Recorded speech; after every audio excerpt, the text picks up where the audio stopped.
Good evening, Dobry wieczór from Odesa on the shores of the Black Sea.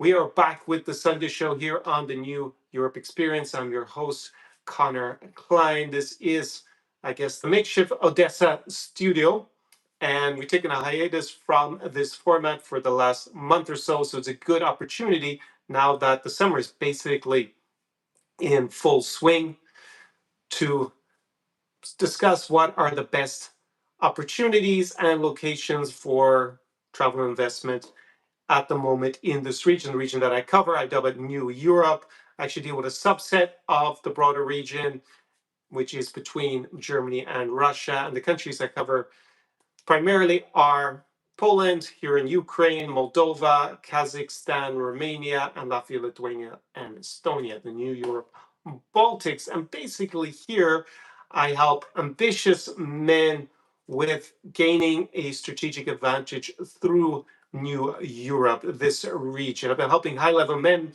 primarily with leveraging lifestyle arbitrage over the last few years. If you're new to this channel, my name is Conor Clyne. I'm originally from Ireland, and I have been spending most of the last decade, actually, I would say over a decade, in this broader region. My channel here was originally dealing with Ukraine and Belarus from about 2018 to 2020. And there was focused a lot on the social life of the region and going out and partying and meeting the beautiful women of the region. And then from 2020 to the extended Russian invasion in 2022, it focused on here in Ukraine the entire time. I basically vlogged the entire country almost and was helping single guys or guys with a partner from this region with relocation. And now, since we've had the extended invasion in 2022, unless you've been living on a rock, you know what I'm talking about. I've been helping my clients primarily with the alternatives. That was from 2022 up until the end of 2024, beginning of 2025. And now, basically, we focus on helping you guys, ambitious men, primarily men, with coming here to this region to gain strategic advantage. So basically, a lot of the content is focusing on business. That's what I'm going to talk about today on the live. So primarily, of course, drop your comments and your questions down below, especially if you have more of the lifestyle and maybe networking and dating questions. I'll answer all that in the Q&A. I start off here with a presentation, and then afterwards we have a discussion in the Q&A. So with all that said, I'm obviously in Odessa since I'm back here. I was away the last few weeks. I was in Romania in a city called Iași. I think it's actually the third biggest city in Romania. So it was very interesting to get back to Romania. I was there for a cultural event. They have this big creative week there, basically, and I covered parts of that. And I was in Chisinau, Moldova. Of course, it's summertime, full parties on. So I was doing a lot of socializing there, also catching up with a lot of friends. So I'll come to that in today's presentation. We're going to run through a few of the countries that, well, in the region, the ones that I deal with, and direct you in terms of what are the best opportunities and the updates of what have been happening. So stopped over in Moldova on my way back, and then came here to Odessa because I was attending the Black Sea Security Forum here, which is kind of a unique event. It is really an event that's focused on geopolitics and the defense of Ukraine, obviously with this war. So I met many of the creators here on YouTube who cover this war from the Ukrainian perspective, obviously not from the Russian perspective because they're not going to be invited, and also many of the local and foreign politicians and dignitaries who came to speak. Just to give an example, let's see, the former president of Ukraine, Poroshenko was there, Petro Poroshenko was there. We had the son of the last Shah of Iran, who was, I guess, symbolically, maybe at this point, the leader of the opposition that's based in the West to the mullahs in Iran. There was a series of American congressmen and senators who were here as well. They were, I think, nearly all of them either Democrats or old school Republicans, not really an official representative maximum, but we did have the very passionate pastor what is his name again? It's a Mark. Is it Mark Evans? Is it? No, it's not Mark Evans. What is his name? Since I was unaware of who he was, Pastor Mark. He is known Burns. That's it. Pastor Mark Burns, who is at least marketed as Donald Trump's spiritual advisor, and he is passionately pro-Ukrainian and against what Russia is doing here. So that was very interesting also to hear him speak. He was really, I think, the most passionate, but I've used the word passionate a few times. He would have used probably a few different words to describe it. He really is an amazing orator to listen to. Kind of this more, I guess, from my point of view, like Baptist, American Baptist preacher style. It was quite an interesting and uplifting presentation that he gave, and he was imploring Americans, especially the MAGA movement, to support the Ukrainian cause more. So that was definitely interesting. And there was the former president of Georgia who spoke from this region, and many other local politicians, as you would expect to be at such an event, and other people involved in geopolitics in the region also. Um, as you would expect, also the defense industry, there were several people from that because Ukraine is now at the cutting edge of things like drone interceptors because we have so many kamikaze drones, which is basically at this stage a joint Iranian Russian project here. Developed very good interceptors. Now they claim to shoot down about 95% of the incoming kamikaze drones. Whilst I can't verify with my own is the exact strike rate or takedown rate, I can't say that they have dramatically improved, and it is pretty rare that these kamikaze drones actually get through anymore. I would be surprised if it's not really over 90% from what I can observe with my own two eyes here in Odesa. And well, I get into a lot of that, some of these points I was planning to a little bit later on in the presentation, but now they are working on interceptors for ballistic missiles. So this is a big issue, the remaining big issue for Ukraine, especially before the winter, in terms of protecting the energy installations for the country. And they actually tested their own one, like something that was similar to the Patriot missile, so surface to air anti-ballistic missile, and that is great news. So we'll see when that will be rolled out. So these are all the things that were going on here in Odessa. It's definitely a very unique event, and was an opportunity to be on the pulse of what is happening with the defense of Ukraine. A lot of the, I guess, opportunities that come with that, whether it's networking with other like-minded creators here who are supporting Ukraine, or also in terms of how the defense industry is evolving and how important that's going to be even after this war is over to Ukraine, economically speaking. So before I get into the presentation, let me just make sure that everything is working here. See that you're actually all in the house. And Joshua says that I was speaking with Alina McLeod. That is true. I had a interview, an episode of the Vodka Vodkast there probably about a week ago that I published. I filmed that with Alina back in, I think it was late April. So there you can see the lag, about a month. And I also had an interview with JT from Vigo's Dad, the channel that deals with Poland. So they were the last two episodes of the Vodka Vodcast. And it was great to chat with Alina. I haven't seen her since we shot that interview together. I think it was 2021, so 5 years ago in Kyiv. And she is based in Bulgaria at the moment. So I think that's an interesting perspective. Another country I don't really cover on the channel that's in the regional. And to give you some insights about the possibilities of moving there instead of getting based in Bulgaria, it's in the European Union, and is known for being pretty attractive in terms of its income tax in particular and getting set up. Also, we discussed here in Ukraine, her experience in coming recently, what she sees for the future, and also she's been in Southeast Asia. So we did a little bit of a comparison between Southeast Asia and New Europe. So that is definitely worth checking out. It's been quite a popular interview in terms of the views and the watch time I see. So just go back and look on the channel for the last video. And I do have another very interesting interview coming up. I still have to shoot it, but the person has agreed to the interview, and it's going to be another interview. It's with a foreigner who lives in Poland, and he is a pretty big figure. So I'll just keep that under wraps until we have shot the interview, and then I'll announce it.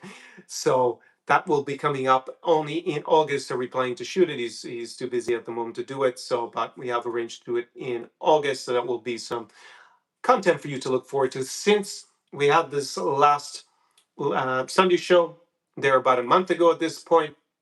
Also have a new video from Ukraine. You can go and check it out on the channel. If you're watching this tomorrow on the Monday, I may have already gone back and put this in cards, basically the last few videos that I'm referring to now, or I'll have them down below in the description to this live stream.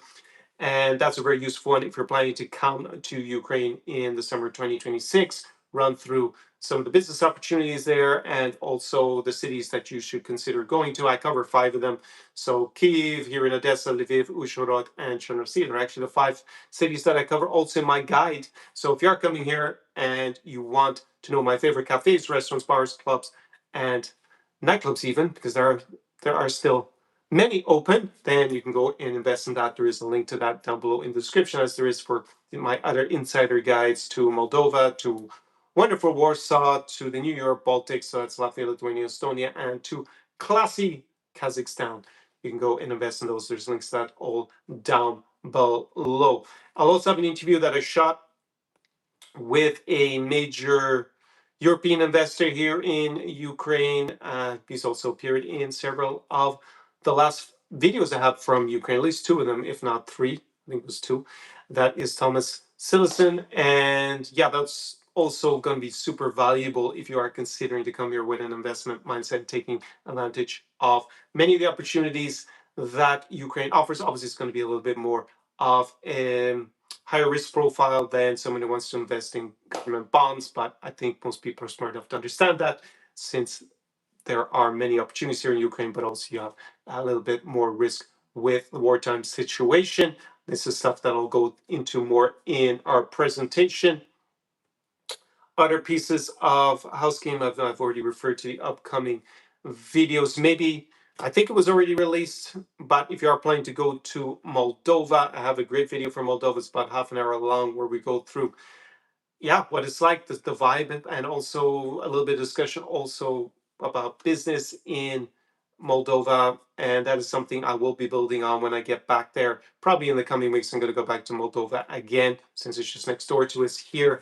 And we'll be also discussing and filming some more Vodcast episodes where we discuss the business climate in Moldova. It's a pretty interesting case, not just the lifestyle. The lifestyle I have filmed quite extensively about. If you haven't figured out that summertime in Moldova has a lot of open air electronic music parties and it's a really cool vibe. And it's kind of like been the hidden gem in the summers in Europe, I think, because hardly anyone discusses it. I have several vlogs. I've shot 4 of them over 4 summers, so 2022, 2023, 2024, and 2025.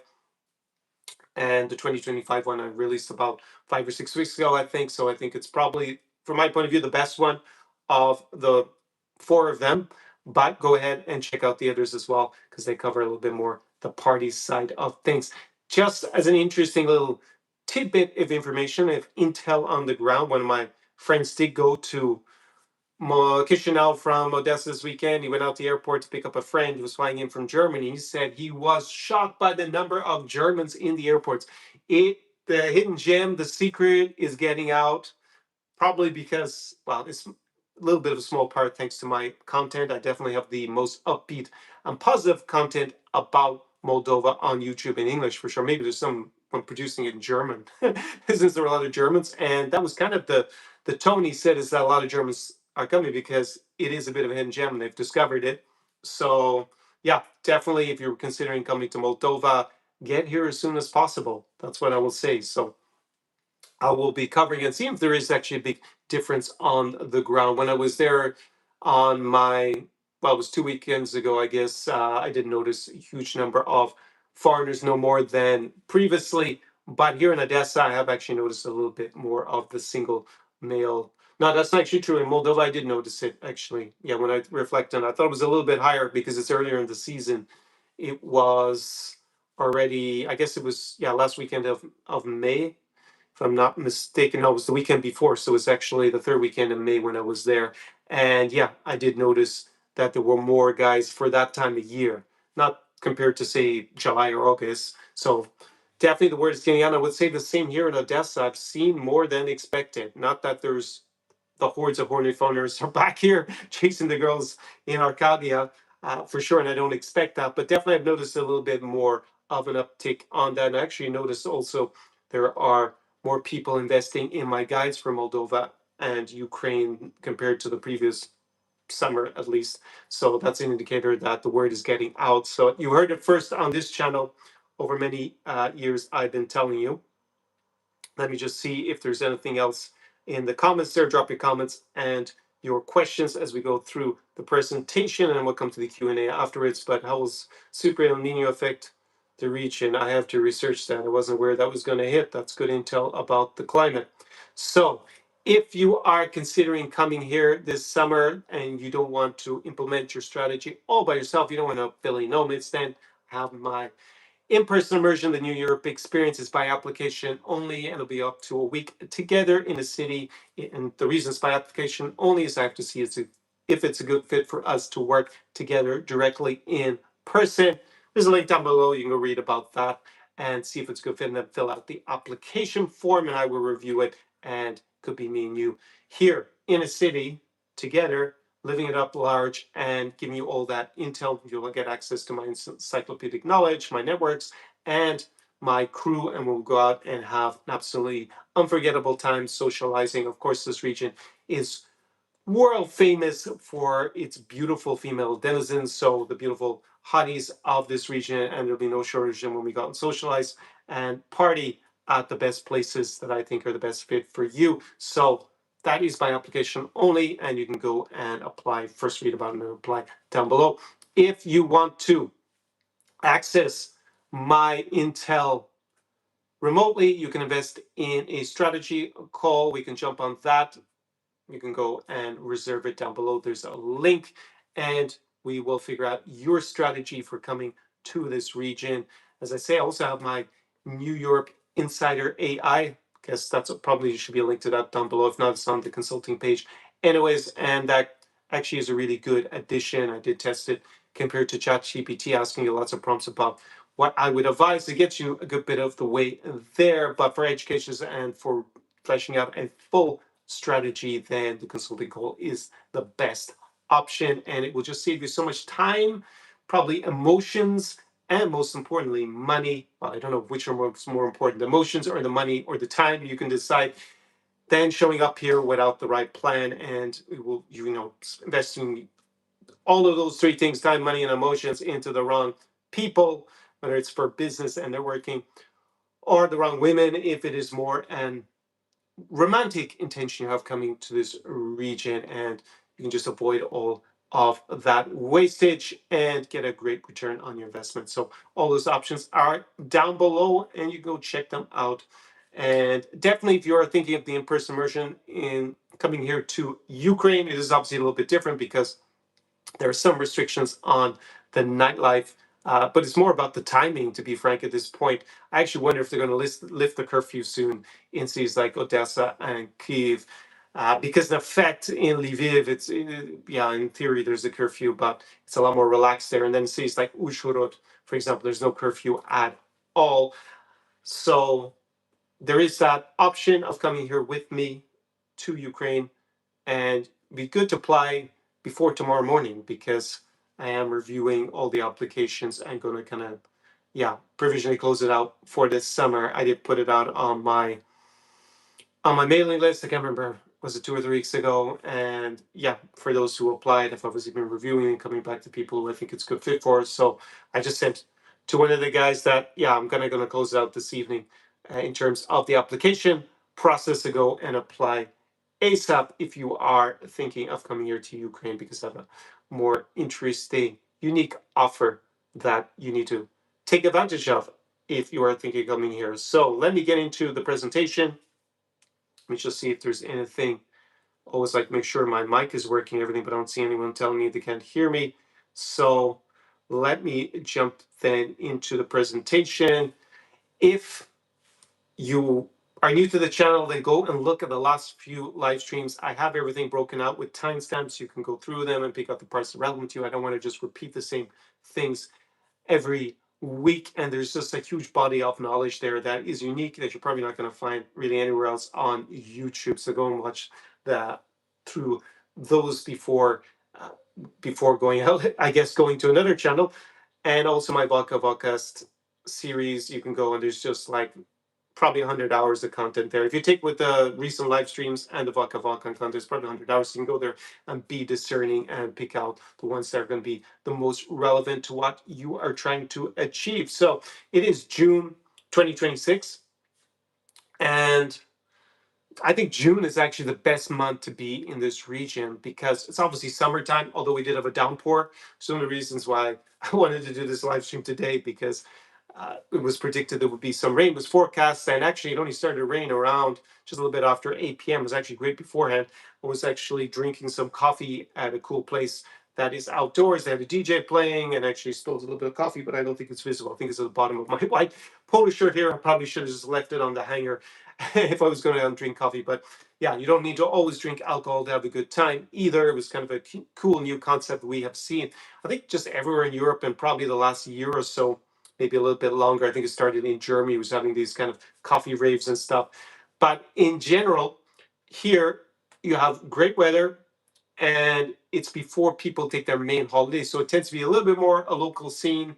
Not as many tourists as are going to be in July and August. Obviously, here in Ukraine, we're not expecting like a deluge of tourists to show up in July and August in any case. But for other parts, like if you're going to Poland, if you're going to go to Latvia, Lithuania, and Estonia, this is probably the best month to travel because a lot of locals will go on holidays in July and August, especially second half of July, kind of first half of August, and you'll have just have a lot of foreign tourists coming in. And in this region, the majority of the tourists, I would say, are probably going to be single men. So if you are also a single man, which is the majority of my viewers, a lot of you are maybe married men who've got a partner normally from this region, or maybe actually women who's coming and to watch my content and still get a lot of value out of it. But the majority obviously are single men. Then this month is the month that I actually recommend to travel, come here, check things out, and see if it is for you, or explore further if you've already been here. A little bit of distinction, obviously, here in Ukraine, the seasons are a little bit different. Actually, peak season is almost now. It's going to be the second half of June, first half of July is peak season in Odesa.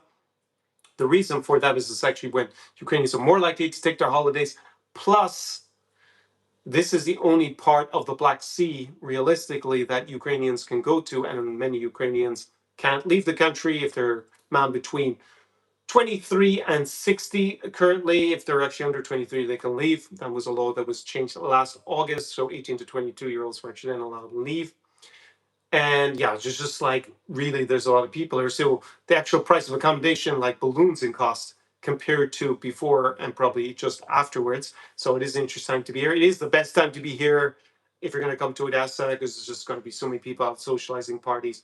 Yes, even with this war, there people still live their lives as much as they can and go out and enjoy themselves and socialize in spite of everything that is going on. I'll dive into that a little bit in a minute or two, but just as a general observation about the region, because I was talking also about Glenn when he's going to come, and it doesn't look like he's going to come this month. So I was like, well, yeah, July and August not going to be as much fun, I think, as being here in June. But if you have to come in July and August, that's also fine. We'll work around that. He seems he really wants to come this summer and can only come a little bit later. So let me deal with first here in Ukraine, just a very short update on the situation with respect to the war.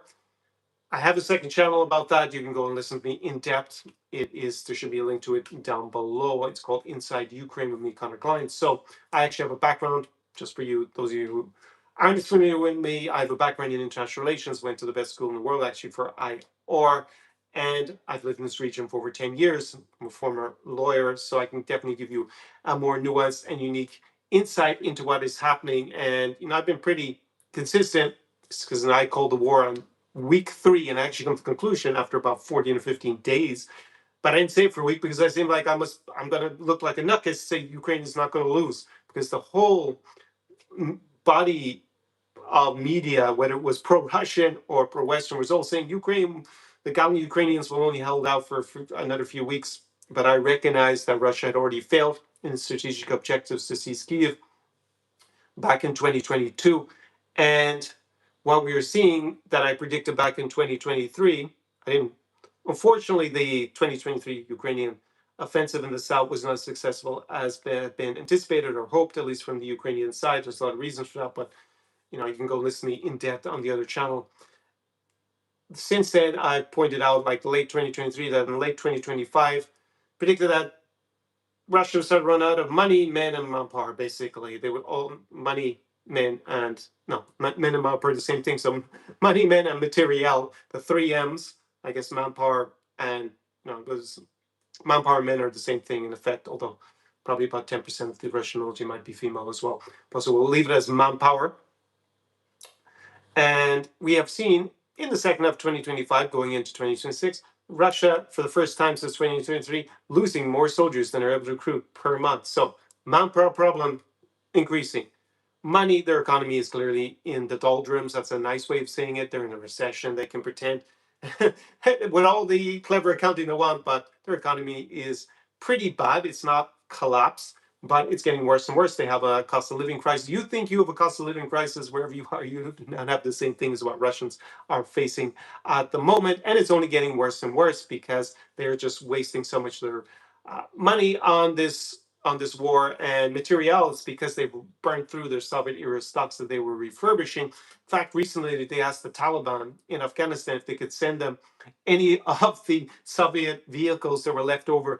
When the Soviet Union left, that's 40 years ago, because that's just a sign that they're running out of things to refurbish in Russia itself. They basically burned through all the stockpiles. So they're in a world of trouble. You probably saw, if you were paying attention at all, in the last week that Putin hosted, and he came to speak at it, but Russia was hosting this St. Petersburg International Economic Forum, which is kind of their flagship meetup for investment in the Russian Federation. And this year they invited a lot of, I would call them B-list influencers like the Tate brothers, the Tate traders, considering they're British citizens, and then they're off in Moscow, obviously talking up the Russian regime. And they've been fully behind supporting Russian fascism in the last few years. And they're, of course, living in Romania, where they're under investigation, waiting trial for sexual assault offenses and trafficking and all this horrible stuff that they have, in fact, boasted about doing it to a large extent over the last few years. And actually, Romania was hit by this errant drone in the last week or so as well, Russian drone that struck the city of Galatz in the east, a city I've been to as well over a decade ago. But also the Candace Owens going there to say, make up stuff about what's going on with the war, of course, because either she doesn't know what's going on or she just thinks it's more profitable for her to just deliberately lie, who knows. And during that first morning, what happened? Ukraine blew up and hit the oil terminal in the port of St. Petersburg, causing some black smoke to billow across the skyline in St. Petersburg. And also they hit some sort of corvette. I think it was on Kronstadt Island, just off of St. Petersburg, as well as other military targets. So imagine you went as an investor when Russian economy is in big trouble, and that's what you're greeted with in the first day. So I think it kind of made it a bit of a wipeout as an economic forum for investment for the Russian Federation. And then yesterday, this should have been the closing day, they also managed to hit well, it's not the capital, but I guess it's the cultural capital, if that's not an oxymoron, for the Russian Federation. So really, that was a complete disaster and another humiliation for Vladimir Putin. If you're a strong man, you got to look strong, and if you can't even protect the city that you're trying to get foreign investors to come to spend money and put their money, they need to be confident and believe that they're going to get a return on their investment. Not looking pretty good, and the whole thing is a bit of a fiasco for Putin, just on the back of him having to call up Donald Trump to basically plead for him to intervene with Zelensky so he wouldn't bomb his midnight parade. So this is a big message that Kiev has sent on the battlefield. The front lines are not a great metric for how the war is going. It's just one of many, but a lot of people like to use it because it's quite simple to understand. The line moves westward, and Russia must be winning, and if it moves eastwards, then Ukraine must be winning. But of course, it's a war of attrition at this stage, and that means you got to look at the respective economies and their militaries and how long they can continue to prosecute the war at this level of intensity. It's the biggest war in Europe since World War II. And I remember that back in 2023, the then commander of the Ukrainian Armed Forces, who also spoke by video link at the Black Sea Security Conference, Zaluzhny, Valery Zaluzhny, he said that it was similar to World War One in one sense, that basically there's an impasse and both sides need to innovate, not just technology, also how they then employ that technology to arrive at a breakthrough. And then when that happens, it could change very dramatically, very quickly on the battlefield. And we seem to have come to that inflection point. The Russian army is basically culminated, and they don't seem to be ahead in this race technologically, and then how to apply the technology to implement it to gain an advantage. That strategic advantage is now very clearly swung in favor of Ukraine. Of course, we have to see what happens going ahead in the next 6 months, 12 months. And the Ukrainians are gaining ground, taking back some of the occupied territories in the south. And basically, Russia is focused, Putin is focused on trying to have a strategic achievement, which would be capturing all the Donbass region. However, there are 5 fortress belt cities there, and they're still fighting at the first one. And the current rate of progress basically will be about 5 years before they would capture that. And yeah, their rate of progress has been slowing all the time. So not looking good for Russia with the amount of treasure they're losing, manpower they're losing, the crazy, waste of human life that goes on with this endeavor, this imperialist, aggressive, revanchist attack on Ukraine. And basically, we've seen, and this is the good stuff if you are actually thinking of coming to Ukraine, we have seen since last November, it was around November, they started with these interceptor drones. So they take down the Russian kamikaze, the joint Russian-Iranian kamikaze drones. And now the Ukrainians have tested last week an interceptor, so like a Patriot missile, a SAM to take down ballistic missiles. And if they manage to do that, they may be able, presumably be able to dramatically increase the takedown rate of Russian ballistic missiles. And that really removes a huge advantage that Russia has at the moment, because they can still strike targets here in Ukraine without losing too many of those missiles. And they have a stockpile currently about 400 of them, and they're producing, I think it's around 100 a month at this rate. So if Ukraine implements that in the next few months and then can get the takedown rate up to something they have with the drone interceptors, then suddenly it's going to go from about 30% of the ballistic missiles been taken down to over 90. And you can see that Russia's effectiveness with these long-range strikes is going to dramatically drop. On top of that, Ukraine is also developing their own mid-range ballistic missiles, so they're going to have something similar to fire at Moscow. And yeah, it just keeps getting worse and worse for the Russian Federation in this war. It's become clear, I think, even to the mainstream, that the war is trending in Ukraine's favor. And the only big question at the moment is important for those who are thinking of not just coming here, but maybe also investing, is that I love to quote Igor Girkin, who is a convicted war criminal. He's Russian ultranationalist, sitting in a Russian jail, not for being a war criminal, but for criticizing Vladimir Putin. But apparently he's still alive, so Putin is in a strong enough position. It's a sign of weakness at this point for Putin that he is still alive. If you compare what he did to Navalny back in the day and other people who criticize the current Russian leadership. And Igor Girkin has been pretty consistent that, well, Putin basically is strategically mistaken in his approach to the war. And last year he said that basically Russia needed a miracle to win. I'm kind of paraphrasing, I'm not sure if he used the word miracle, but he said a very small chance. Basically, either Ukraine is going to take back all its territory, or there's going to be some kind of uneasy cessation of hostilities, and basically can be kicked down the road, and both sides will, kind of like Minsk III situation, basically try to rearm and undermine the other geopolitically to restart the war. And as almost certainly would then restart at a later date. But there are only 2 options on the table. Fast forward a year, and he thinks that even if Putin goes for a new mobilization, which would temporarily solve the manpower problem, he thinks it's too late to turn the tide of the war, and basically that he should have done that many years ago if he's going to do it. And yeah, that the future is pretty bleak for the Russian Federation in this war. So that's even someone who I'm mostly ideologically opposed to, who, I mean, he was involved in the original invasions of Ukraine in 2014 and was successful. I mean, they de facto occupy Crimea and to take in a certain amount of the Donbass. And he basically says that, yeah, the war is clearly trending in Ukraine's favor. So basically, the two choices, and basically, this war will either end, of course, we don't know when, with a complete victory for Ukraine in terms of taking back their territory or something approaching that. We'll have to see how they would take back Crimea in due course. Or there will be some sort of uneasy peace in the sense that the fighting would stop on the front lines. There probably wouldn't be any firing at respective cities away from the front line. It probably be constricted, contained to just the front line. So we go back to a situation that was before 2022, at least for some period of time. Then we can discuss that if that comes to pass about what would happen. So this allows me to come to the risk versus opportunity here in Ukraine, because you have the current security situation, which is improving all the time. If you're just coming here on personal safety, you can check with an AI to confirm.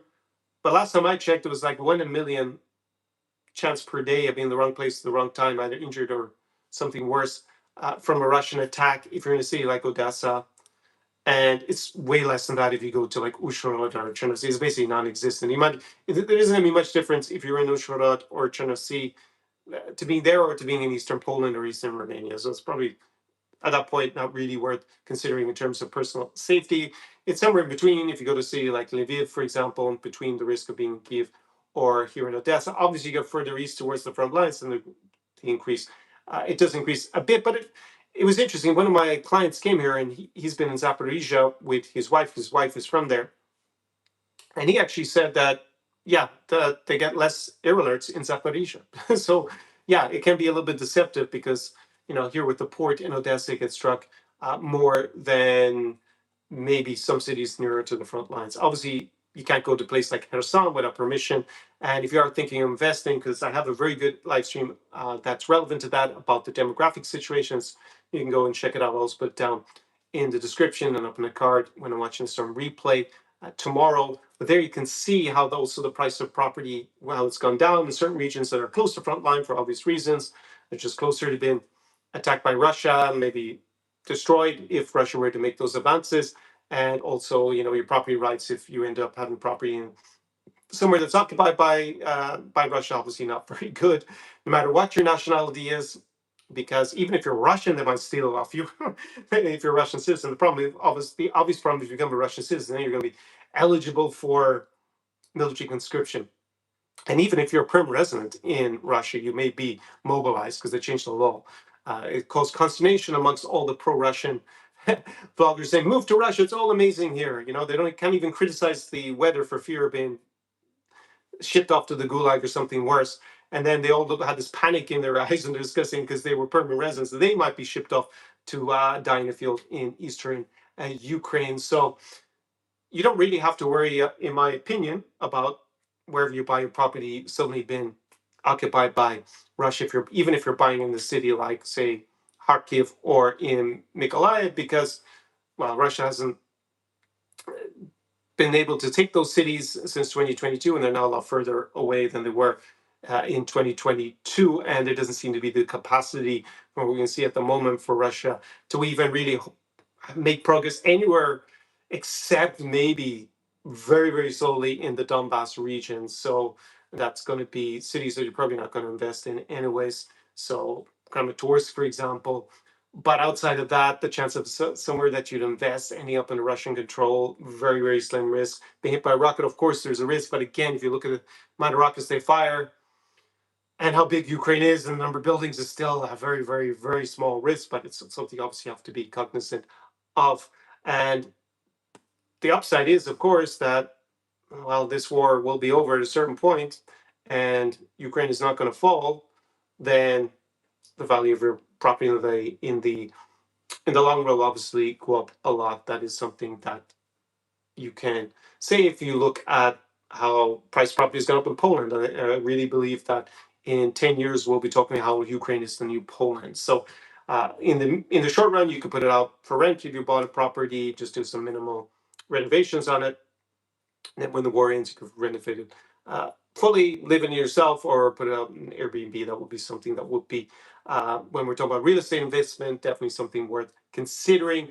I will make some content on this over the summer. It was my intention to actually go to the client sometime this month with to go with him to actually some cities that are closer to front lines to also examine the real estate market there. That's been postponed, but I will get around to it sometime this summer for sure.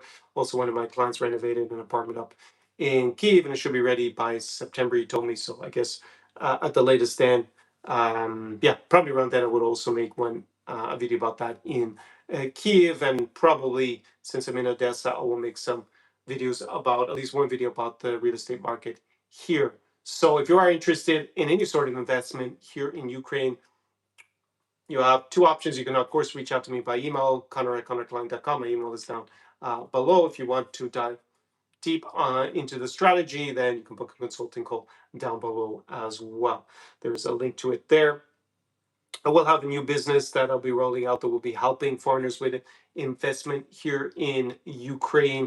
I did refer to that back over the winter. Now I'm going to take some new steps in light of the Black Sea Security Conference to get all that set up. So I will discuss it at a certain juncture in the future once it's actually realized that if I actually do fully go ahead with it, I need to now validate that business concept in the next few weeks. So Reconstruction is going to be a massive opportunity here in Ukraine, obviously post-war, so much to be built. It's actually already started. We'll discuss that a little bit in that Vodka Vodkast episode. Will probably be out next week with Thomas Sillison, who we discussed outside of the three areas I've mainly discussed on this channel, which are real estate, the defense industry, and the agricultural sector. Agriculture is huge here in Ukraine. It's the breadbasket of Europe. I have had some foreign businessmen who are investing here and investing in the region have reached out to me by email, as I've referred to in some of the other live streams. So we will, in that interview, also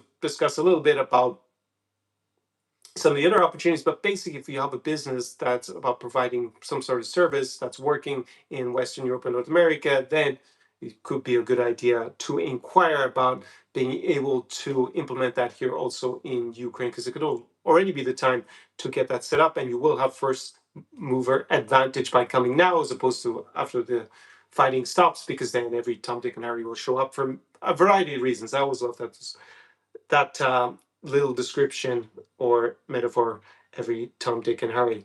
So real estate, just a very quick overview. Price property, if we compare to 2021, it's about the same here in Odessa and Kiev as it was before. It's gone up in Western Ukraine because a lot of people moved further west and they felt more secure there about their investments. So if you look at Lviv, the population has actually gone up a lot. So all of these places, if Ukraine prevails in this war, of course, one could expect that they would increase, over the long term. They would join the European Union, and then we would see like the new Poland. If you were to obviously go close to the front lines, there the price of property in general has dropped a bit. Also, demographics have changed because you look at women between the ages of 20 and 35, there are a lot, compared to men between the same age bracket. There are a lot more men in these cities when you go close to front lines, and there are more women when you go to cities more in away from the front lines. It was kind of interesting. I dive deeper into that in that live stream. It must be at least 3 hours long, maybe even 4 hours long. So this is what overall makes Ukraine the most interesting, probably country in all of Europe for investment if you have a bit more risk tolerance. Because obviously, if you just want to invest in government bonds, it's not going to be the country for you. But if you are looking to get that, you're more ambitious, you're more willing to take risk to get higher potential rewards, then Ukraine is a place that is really full of opportunity. If you have some sort of business that you want to implement here, if you want to invest in the defense sector, obviously this is not cutting edge. Same with agriculture's breadbasket of Europe is one of its monikers, and real estate. And actually, there's even been comments in my videos in the last week about people saying, yeah, I have a friend, he's, heavy in the real estate industry for the last 20 years. He's actually out in Odessa at the moment because he thinks this is like a great opportunity. So yeah, it seems the word is getting out. And that's a reflection of how mainstream media covers these things, because mainstream media suddenly discovered, oh, Ukraine is trending as winning this war, basically, whilst, well, I've been telling you this and the reasons why for a long time on this channel. But now the mainstream media is actually starting to catch up with that because it's becoming so obvious. And I think things like the Maiden Night Parade were really a watershed for the mainstream media. Hey, Putin can't organize a parade without the fear of it being hit by Ukrainian drones, then he's probably not winning the war. And now we've seen with the strikes on St. Petersburg with the economic forum and another humiliation. So I think basically the secret is getting out. So now is the time to get the first mover advantage. Again, all the links if you want me to assist you with that, help you to implement it, then you can go and invest there down below. New Europe, Baltics. Did I want to go to? No, we'll go to Poland. We'll go from the like, if we look at Warsaw, we're looking at almost the opposite end of the spectrum. Poland's been in the European Union for 20 years. Their elites made the right decision in the 90s, unlike the Ukrainian elites. They decided to make a beeline to be towards Brussels and the European Union, also joining NATO, whilst the poor Ukrainians, while their elites decided it was cool to hang out with the Muscovites at the time. And yeah, they didn't seize their opportunity to get out fully out of Russia's orbit quick enough. And yeah, then Russia came back in revenge when they tried to do that belatedly in, we'll say, with the 2004 Orange Revolution and the 2014 Euromaidan Revolution. So Warsaw is basically, I've referred to as New Europe's capital city. It's like the unofficial commercial capital of this region. In that sense, it reminds me of Almaty in Central Asia. And it is the major regional hub. It has grown quite dramatically also with this war, because a lot of Ukrainians have gone there, a lot of Ukrainians who have invested in new businesses, not just in Warsaw, also in Prague. In Czech Republic, I saw a video about just how many of the restaurants and cafes that are like the coolest and trendiest in that city are also run by Ukrainians. And it's in my opinion, a little bit like that in Warsaw and other Polish cities probably as well. It's not exclusively like that in Warsaw. There are also cool Polish places to go to, don't get me wrong. But when I'm there, I hang out at the cool Belarusian and Ukrainian spots. And yeah, it's just like being in Ukraine without a war, I guess, if you go to those spots, not in Poland in general. If you want the Ukraine experience without a war, then you go to Moldova. It's like the closest thing you can get to it. But in general, Warsaw on the ups, they've had obviously a lot of Ukrainians come, a lot of Belarusians come, a lot of immigration into the country because their economy is doing so well for so long. A lot of immigration also comes from the Caucasus region, also from Central Asia nowadays, as well as Western Europe. You're starting to see younger, ambitious Western Europeans also move to Warsaw. The cost of living is comparatively advantageous there compared to cities in Western Europe, but it's not massive. We're not talking about like pennies on the pound and cents on the dollar. It's not a passport bro destination. I've been saying that for probably years on this channel, but since the whole passport bro movement came up, but it's basically not cheap enough for passport bros, and definitely women are not easy enough for what they're looking for. So I'm not really sure if there is a passport bro at the moment destination in Europe. I actually watched a little bit of that kind of content to get an idea.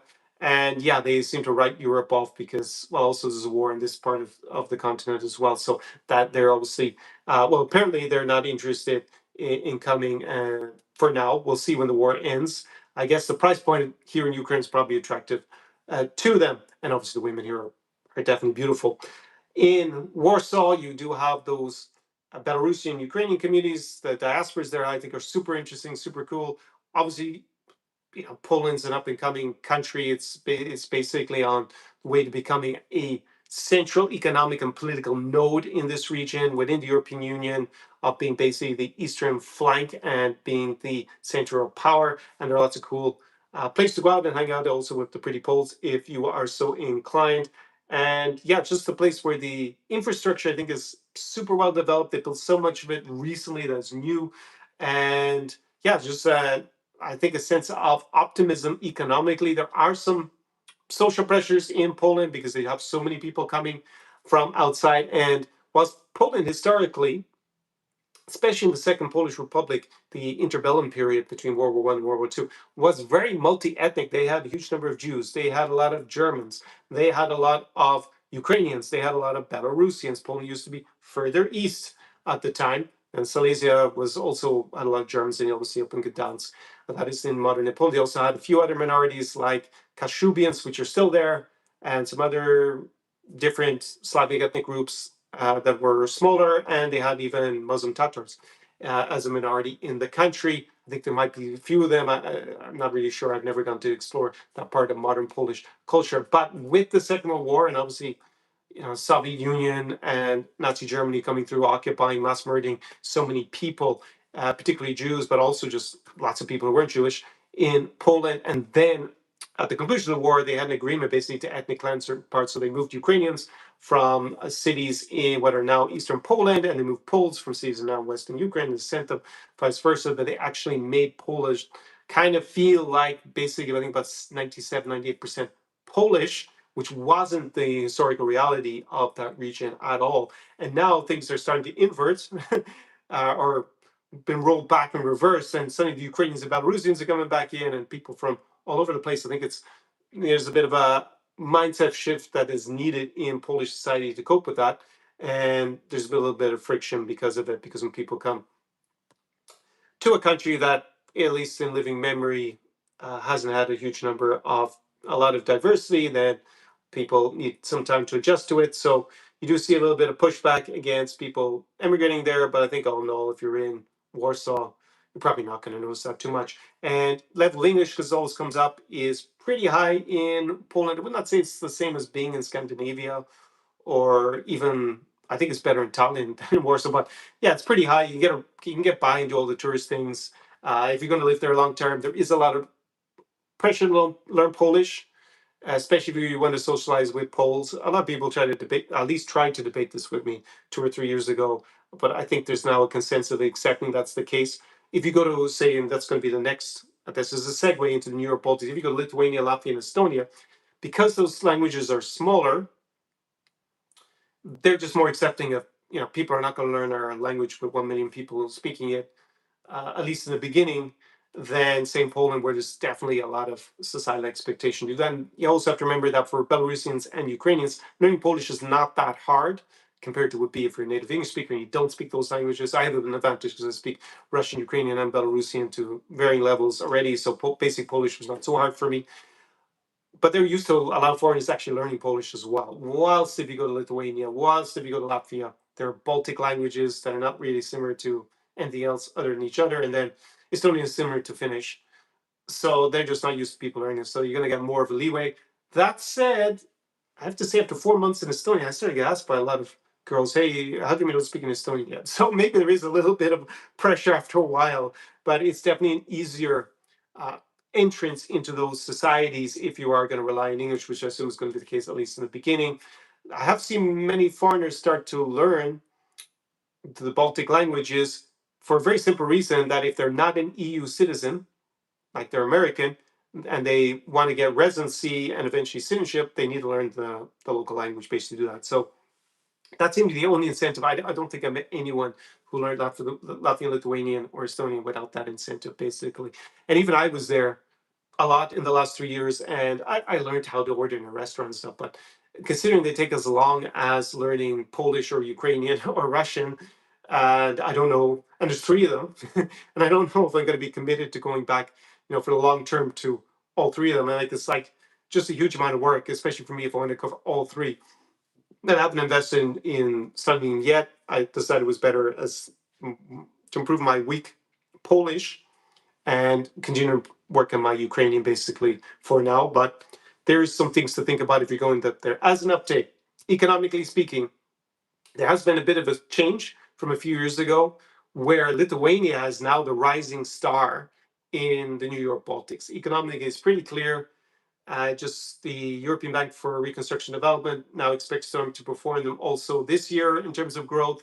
So since independence, Estonia's always been a little bit ahead of the other two, and it's kind of oscillated a little bit. But now Lithuania is definitely rising, and its GDP per capita (PPS), which is basically taking into account the price level, is now the highest. For me, going to Lithuania, it is basically like Poland without the Poles, right? So Lithuanians are Polish, but because they were in a Commonwealth, the Polish-Lithuanian Commonwealth, and the biggest religion in Lithuania is Catholicism, so the buildings look pretty similar to Poland, but it's like churches are also Muslim or Catholic. But the people look a bit different to Poles, and the language is very different, and the mentality is a bit different as well, I would say. in Lithuania. I found it a bit more welcoming in general than in Poland. As a foreigner, definitely in Warsaw, which is the city I spent the most time in since 2022. And yeah, it's just a place that's really thriving at the moment. Uh, Big things that money's been spent on in the region are defense for obvious reasons and security because they all have borders with all four, if we include Poland, they all have a border with the Russian Federation. You got Kaliningrad, which is an ex-slave, which lies between Lithuania and Poland, with a narrow gap to get to Belarus called the Suwalki Gap. And yeah, they all basically have to spend decide to spend a large amount of their budget every year on security and defense. So that is something that, if you're investing in that, then also this is a big market for it.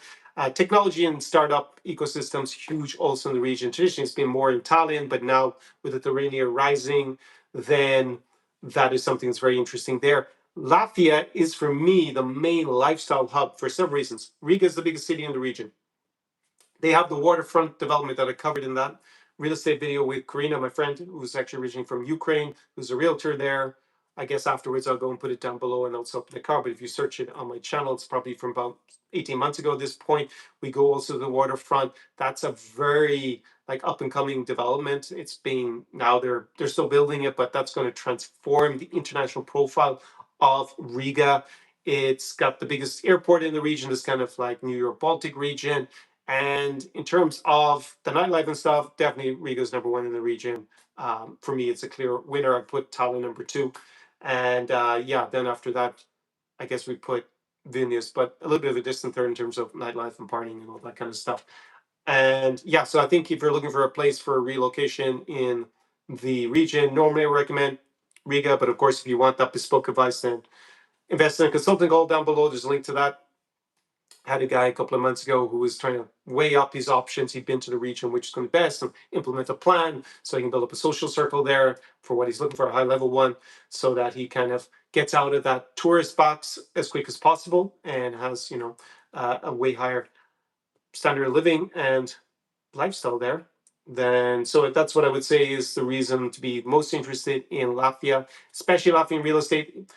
Well, Poland, Latvia, Lithuania, Estonia are all in the European Union, they're all part of Schengen. So if you want a Schengen visa and you want to do that through investment, Latvia is number one in terms of doing that. You can invest in Latvian real estate. I have it in that video with Karina. So if you want more help with that, then again, down below, put my email address and the consulting link. But the long and short of it is that you can invest 300,000 euros. Basically, it's going to end up being in terms of an investment as a minimum, and it's restricted where you can invest. But I think you would invest probably in those areas that are on the list, anyways. It's considering Riga's there. And if you look at the perspectives, then rental yield is very good, very attractive, and the potential pretty good. The only thing to bear in mind is that, like in a lot of Europe, the demographic trend has been like they've got very low birth rates in this region in general, and lower than in Western Europe, despite all this, traditional values. I love bringing that up, the traditional values, but apparently they don't have children because ain't that traditional reality. And also because the economies after communism were so weak, a lot of people emigrated or migrated to further west in the continent. I think that's going to slow down and probably reverse a bit with a lot of people coming back in general. So they have had declining populations over the last 30 years, which also has an effect then on the real estate.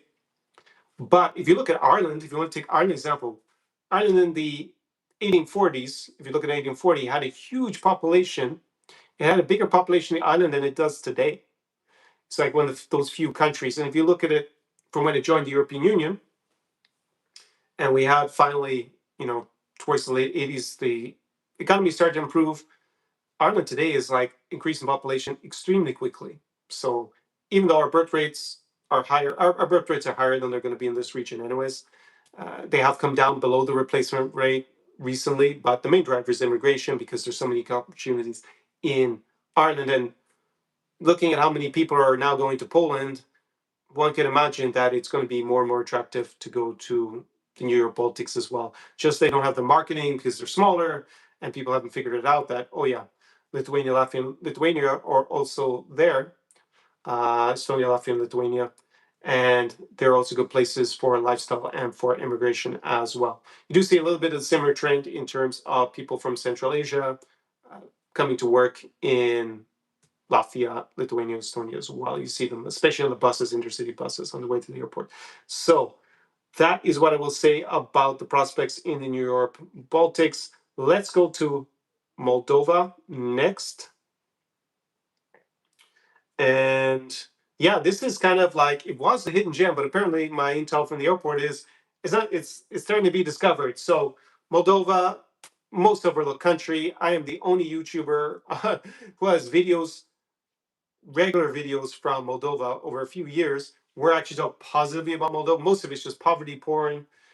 Basically, Ben Rich, Bolton Valley Prep, did a video that went super viral many years ago, where he filmed just how dilapidated parts of the city are. It was actually already been renovated at the time, so the good work had already started.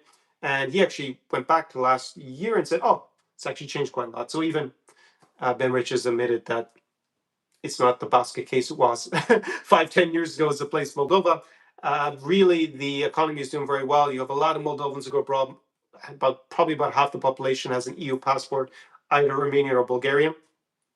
So like they're like daily flights to Dublin. So it's always great. It's always been great for me to fly from Chisinau back to Dublin if I decide to go back to Ireland because there's just so many flights. I'm normally the only person with no Moldovan heritage who gets on the plane, for what I can tell. I mean, maybe some of them were born in Ireland because Moldovans have been gone for so long at this point.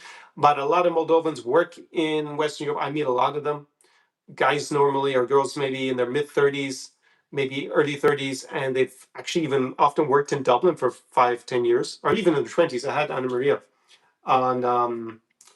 on my channel back in the vlog in 2022, and she lived in Ireland, I think, for 6, 7 years, and she's in her 20s. At least the time she was in her 20s. I don't remember. Was she about 25, 26 at the time? I guess maybe she's still in her 20s now. Or maybe she's recently 30. She'd be probably around that age. And yeah, that's pretty typical what you see. They come back with knowledge, capital, and they invest in Moldova. I think Anna said that she had a bit of a culture shock coming back, especially as a woman, to try and work in Moldova. Now she seems to have gone to the Netherlands, from what I can see on her social media. But in general, it's a big trend. And you see a lot of good things happening in Chisinau. Outside of Chisinau, there's a lot of poverty in rural Moldova. So it's a bit of a different story. You don't even need to go to Transnistria to see that poverty. You could, or Gagauzia. You can also go to Belts, the second city. But even there, it's improved a bit. It looked like I should go back to Belts 10 years later to see how it's improved. But Chisinau, the city, being beautified all the time. Just so many great restaurants, cafes. Quality of life is improving. It has the worst architecture possibly of any European capital. So that will take a lot longer to rectify. But there are some historical buildings. But the real thing is the wine culture. Summer weather is really nice. It doesn't have the seaside because seaside is basically down here in Odessa in the region, but it's going to be probably mid 20s up to 40 degrees Celsius. Amazing viticulture, so you can go to all those great vineyards and sample the really tasty local wine, which is obviously very competitively priced compared to going to places in Western Europe, although it is increasing because people have discovered it. But there's just so many wine tours and now a lot of restaurants along the river Dniester. There's a lot of ecotourism there now, so they're really expanding it. So a place to be really enthusiastic about. Also, geopolitics is a lot more secure. They're heading towards the European Union, have a target of 2030, and the recent elections, the pro-EU parties won, so that seems pretty clear that they're probably going to make it. And they've got Ukrainian between them and Russia. They do have to solve or figure out some interim solution to the situation with Transnistria, with this de facto separatist republic there. But basically, I expect it to find a way to be reintegrated back into Moldova. Uh, they would want to do that before they join the EU because, well, it means a lot of money for the elites there in Transnistria. And I'm not sure that Russia is in a position to pay them more than just the economic windfall of joining the European Union. Because originally, Transnistria was economically more developed than the rest of Moldova. Now it's completely inverted. And like they've only got about a quarter of the GDP per capita as the rest of Moldova. Gagauzia is even worse. I think it's like a fifth because that's a very rural area and it's only increasing. So I think we'll probably see some movement on that. There was recently the EU Moldova Investment Conference. I wasn't at it because it was here in Odessa, but I do have some context to went to it. So I'm going to wait for an update from them, a little bit of a debriefing maybe.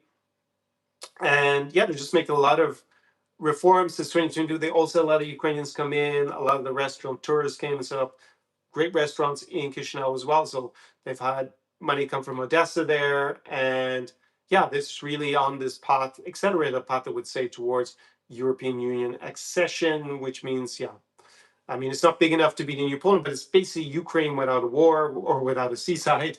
At least that's how one of my clients came with me there in late 2022. It's just like, this is like Odessa Oblast without the seaside. We're inland in Odessa Oblast, and the official language is Romanian. That is one important difference, as opposed to here in Ukraine, where its official language is Ukrainian. And this region, because it's part of the Russian Empire, and it was largely colonized, and Russian was the dominant language for a long time. There's still a lot of Russian spoken in Moldova, in Chisinau.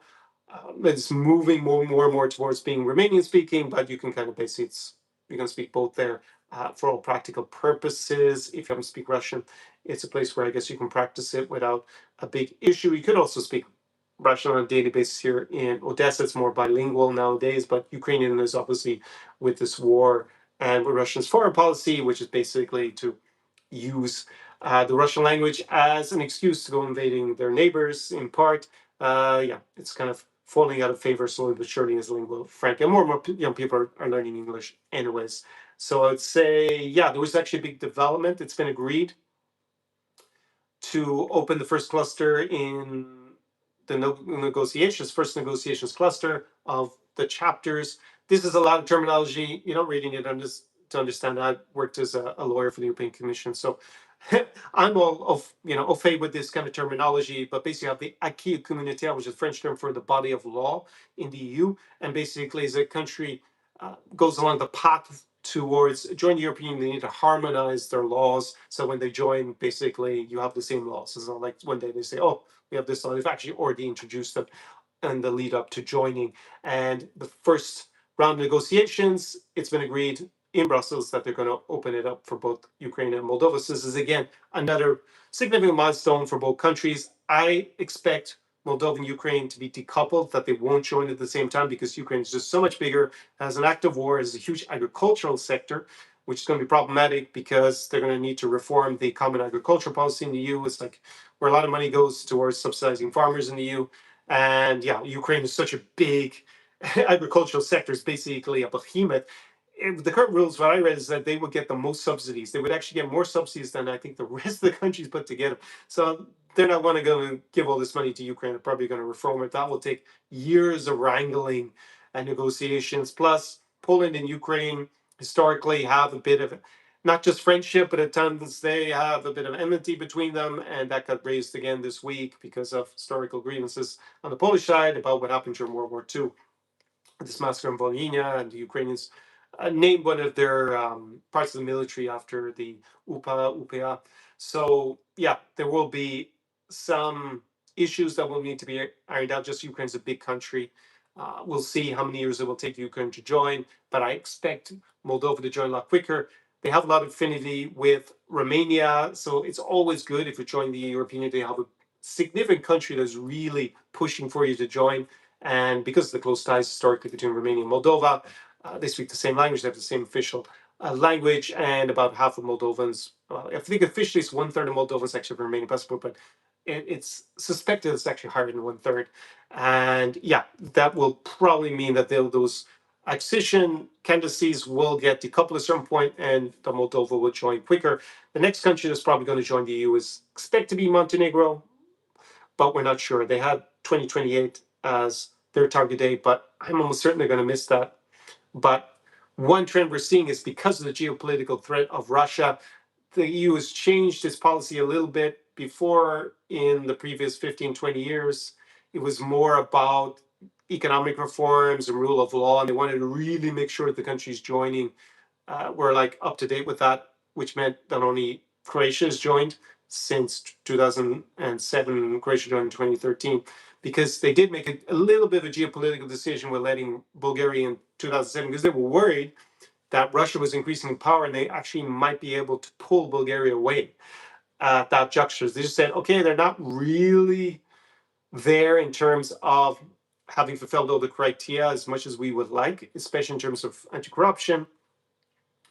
And they had already delayed them coming in 2004 along with Romania, but they said, if we wait any longer, it actually might reverse completely. So we're just going to let them in and try to deal with it later on, which is what they did with not letting them into Schengen for so long and using that as leverage over them to trying to improve on cutting down corruption. So the long and short of it is that Moldova is also being discovered.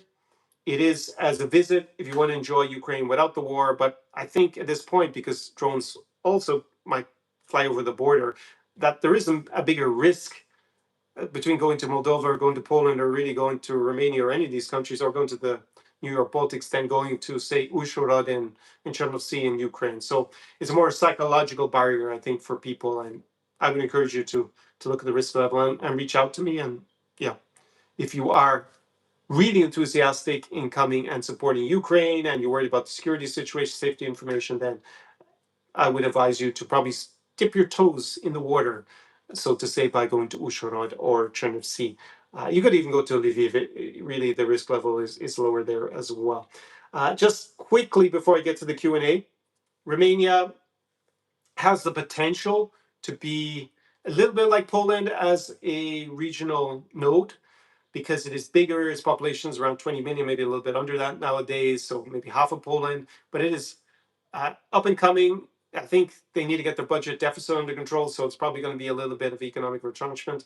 The other word is austerity. I think austerity is maybe a little bit strong, but it has grown really fast in the last few years. It actually overtaken Hungary in terms of GDP per capita PPS, which was pretty humiliating for Viktor Orban. I think that was also a contributing factor in the fact he lost the election along with his cronyism and supported Russia, and just the economy wasn't doing well. And if the Romanians have overtaken them, then that's really a sign that things have gone badly. So I was in Iași recently. I spent a lot of time in Bucharest, especially a decade ago.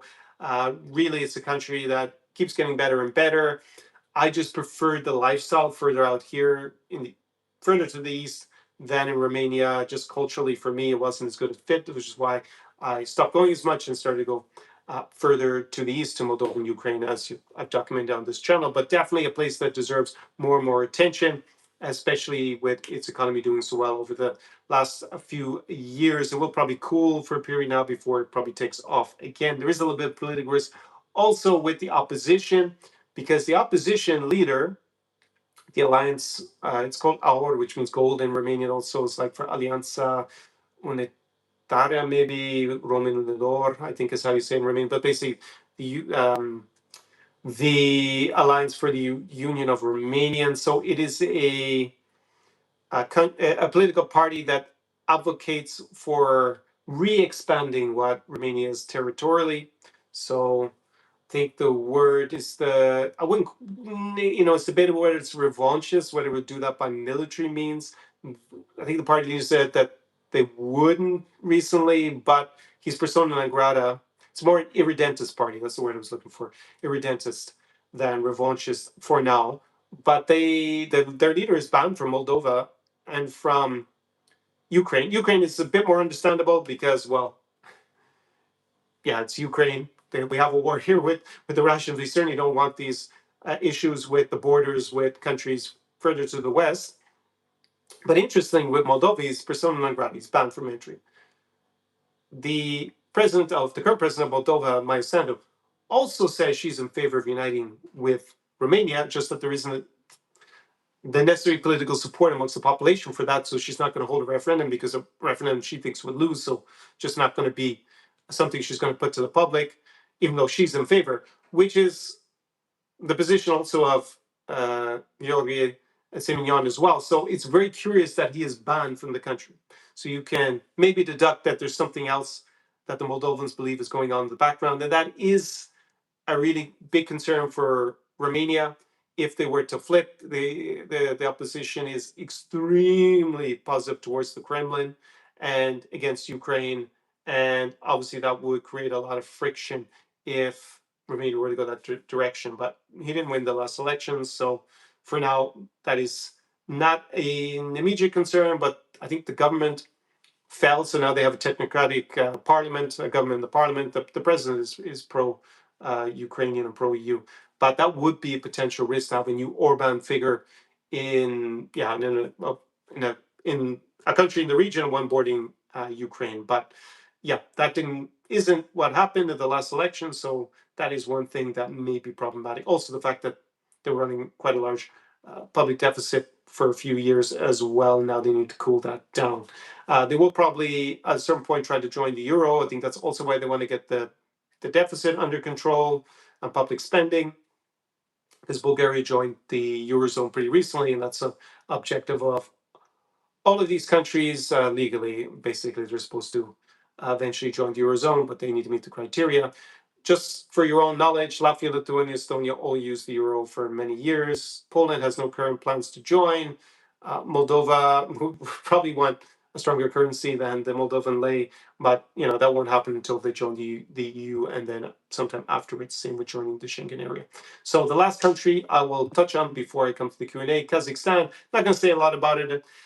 There aren't too many updates. It's got a lot of resources. It's a huge country geographically, but a lot of it is uninhabitable, I would say, because it's steppe. And yeah, it's a really cool place to visit for sure. I've spent many months in Almaty in particular. Also went to Shymkent, the third city, and spent a bit more time in Astana, the capital, which is in the north. Fantastic. Almaty, it's between 2 and 3 million people. Got great mountains nearby, lakes, canyons, and it's got the big city vibe. Good nightlife in both Astana and Almaty. A reasonable amount of welfare. It's the most, it's a bit like Warsaw is for New Europe. Here, the more European part, but for Central Asia, Almaty is still the unofficial commercial capital, though Astana has been gaining all the time because this is the political and administrative capital since I think around, well, it was like the mid 90s when they moved it up there.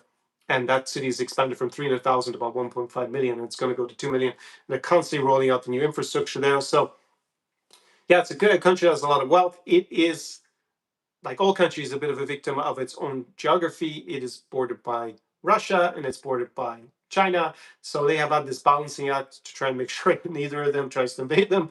And they also have what's called this, as a result, they have this multi-vector foreign policy where also they increasingly reach out to the European Union and to the United States to have a few countries competing for their attention and not be too close to any of them, and make sure that if one country bordering country tried to invade them, basically Russia at the moment, then the other countries will be upset, but in particular China, because China obviously is basically, Russia's becoming a vassal of China, so they can't really annoy the Chinese too much. That would presumably include doing something against Kazakhstan. So probably geopolitical risk is pretty reduced for now.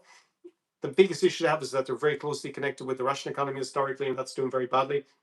So you can see that's also affected the economy in Kazakhstan. That's another reason for them to diversify. They are now figuring out ways to export their resources without going to Russia, so into Europe, and they are a big alternative to Russia for natural resources that obviously you will buy rather than buying them from Russia over the medium term.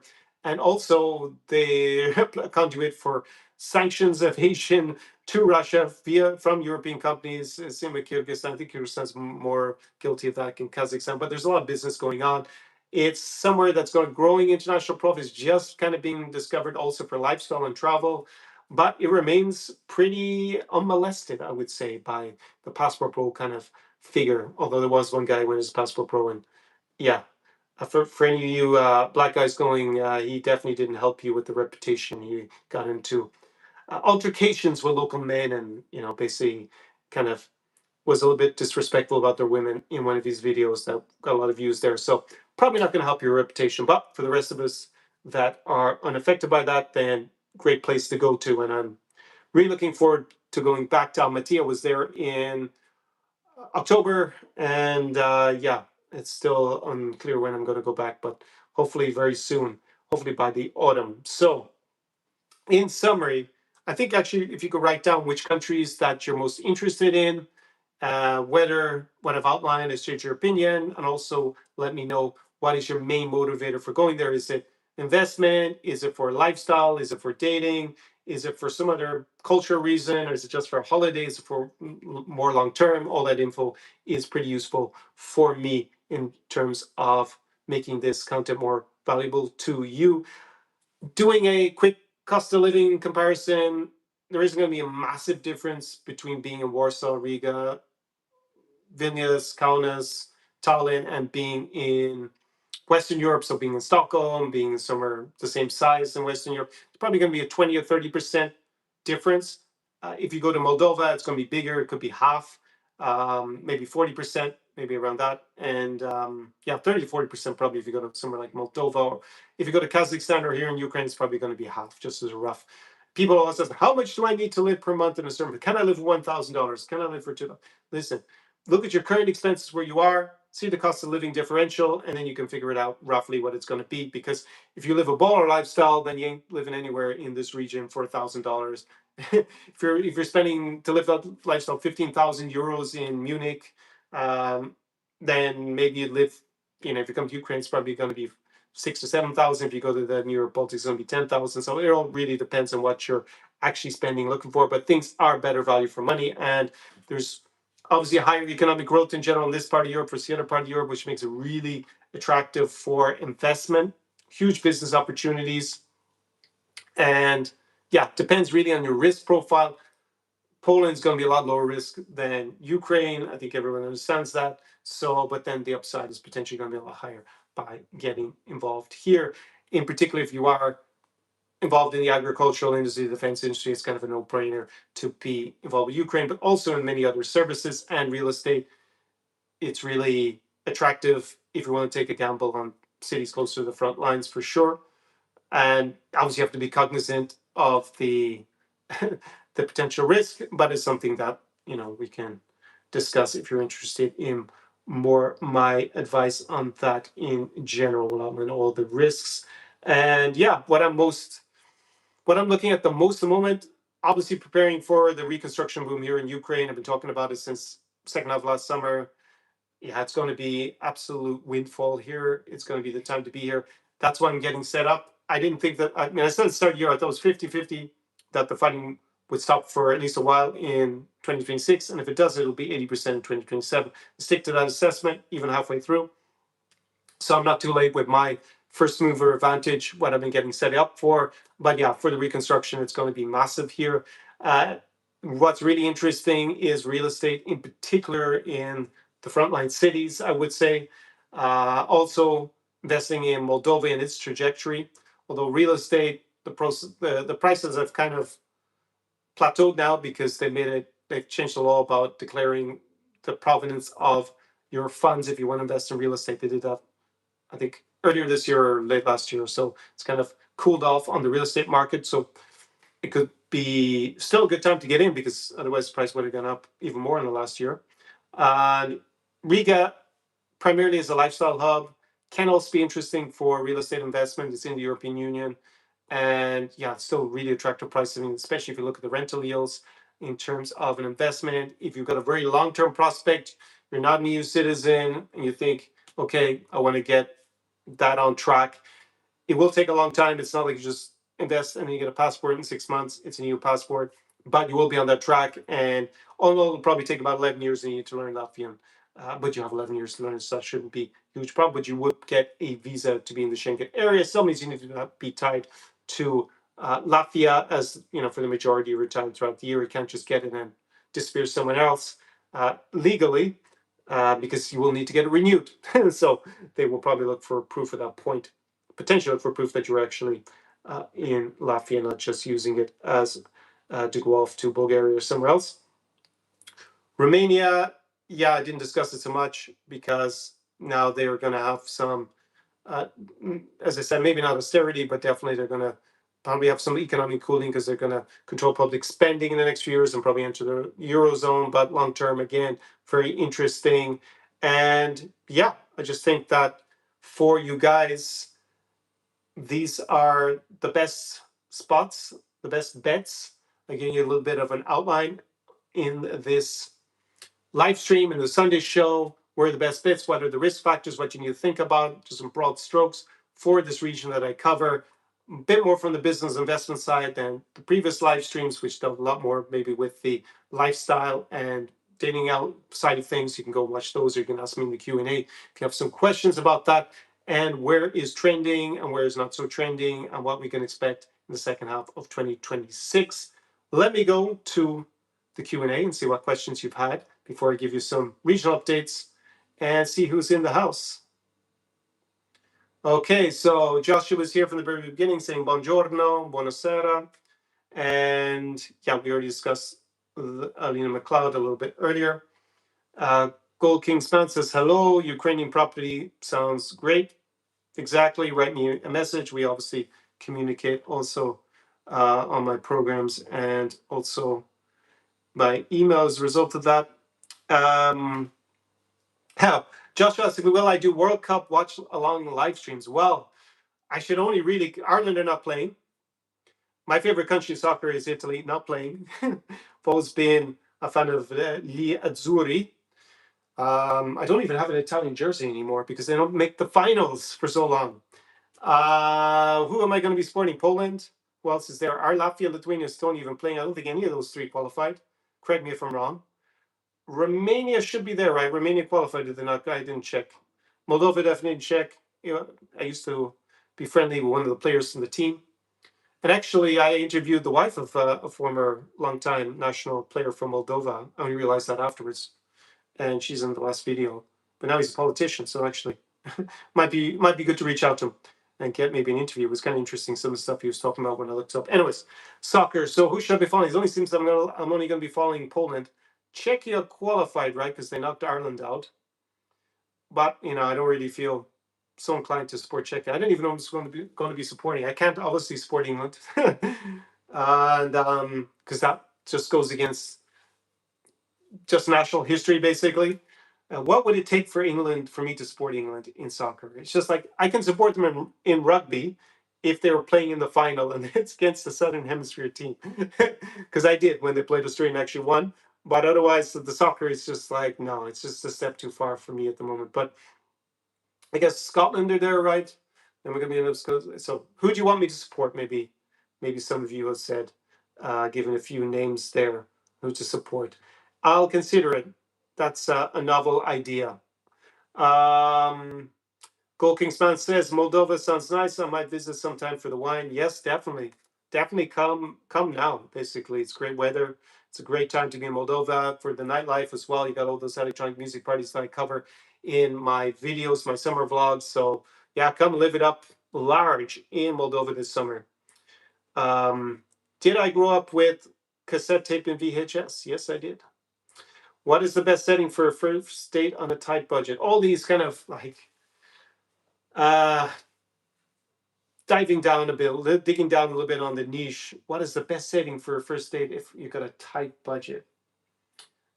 Coffee, because you don't have any money. If you're saying you're in a tight budget, I mean, first of all, if you come to this region, it's a lot cheaper than probably where you're watching this from. So already that's just a bit of budget. But yeah, I mean, don't go on an expensive dinner date or any sort of expensive activity.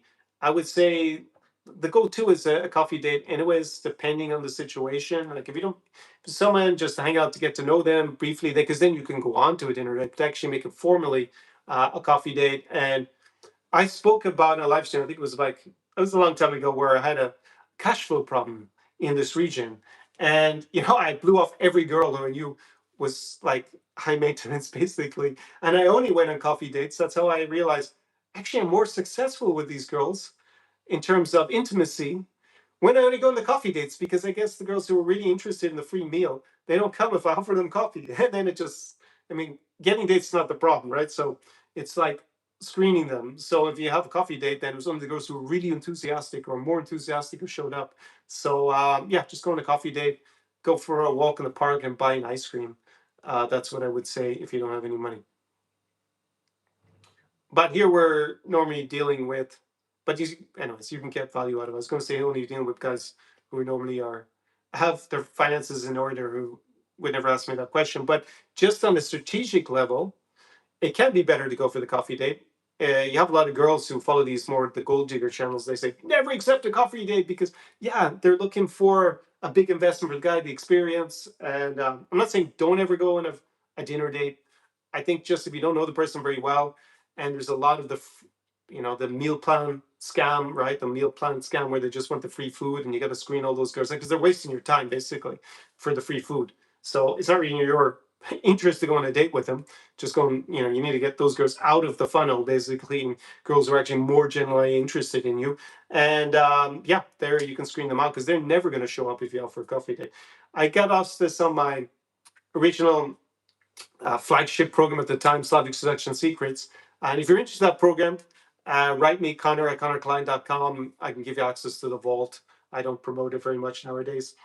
And in that, I remember I was asked by one of my clients who eventually then came on the in-person experience with me. At the time, it was a Zara experience, but I had to rebrand for obvious reasons, at least obvious after a couple of years. My clients in the beginning said keep it, but then 2 years later, they're like, yeah, change it, New Europe experience. It's not as good a name, I know, but it just reflects the times a lot better. But I remember one of my clients asked me, hey, but don't I lose potentially if you high value women, if I something? I said, yeah, but that's just, you're going to here it's so much easier to create high value options because women on average are just better looking here and socioeconomics are lower. So if you're a guy, it just means that a guy who's got his stuff dialed in, right? It's not some moron who shows up not clueless and gets taken advantage of, right? A guy who's dialed in, shows up here, will have way more options. If you invest the time, you can do a lot of things, build a social circle really good, especially if you're not, like, if you're one of these three guys, you're a male model, you're super famous, or I guess you're a billionaire and you just spend so much money it doesn't matter, then maybe you don't need to worry about social circle. It's just money will get you past it, your looks will get you past it, or yeah, you're just famous, so fame and status will get you past it. But outside of that, it's got to be world fame, right? But outside a very, very tiny, tiny, tiny niche, then yeah, social circles is like a huge advantage. But it's hard to just create that out of nothing. It's what I help my clients with. That's why we go with my crew. That's why you introduce the people. You're hanging out with me, you're Irish boy here in the region. So this is actually a way to at least get partial the way there very quickly. And yeah, to learn the local language, get you out of that tourist box straight away. People think, oh, that's interesting. You have an accent and you speak our language, right? So it's just like a bit of a game changer was the word that Paul, my client, made, and he got married recently. And he used the local language, and it transformed his life. But he was pretty committed, man. Like he learned it in about 2.5 years from scratch. He was really committed, but it worked out. He said it was the biggest thing that had the biggest impact. But it's a big investment of time. It doesn't cost you that much money, but it's time. I agree with that. So, but if it were all super easy, everybody would do it, and you'd have no arbitrage opportunity. So that's what it creates. So yeah, I would say that is my advice on those things about what this region has to offer, right?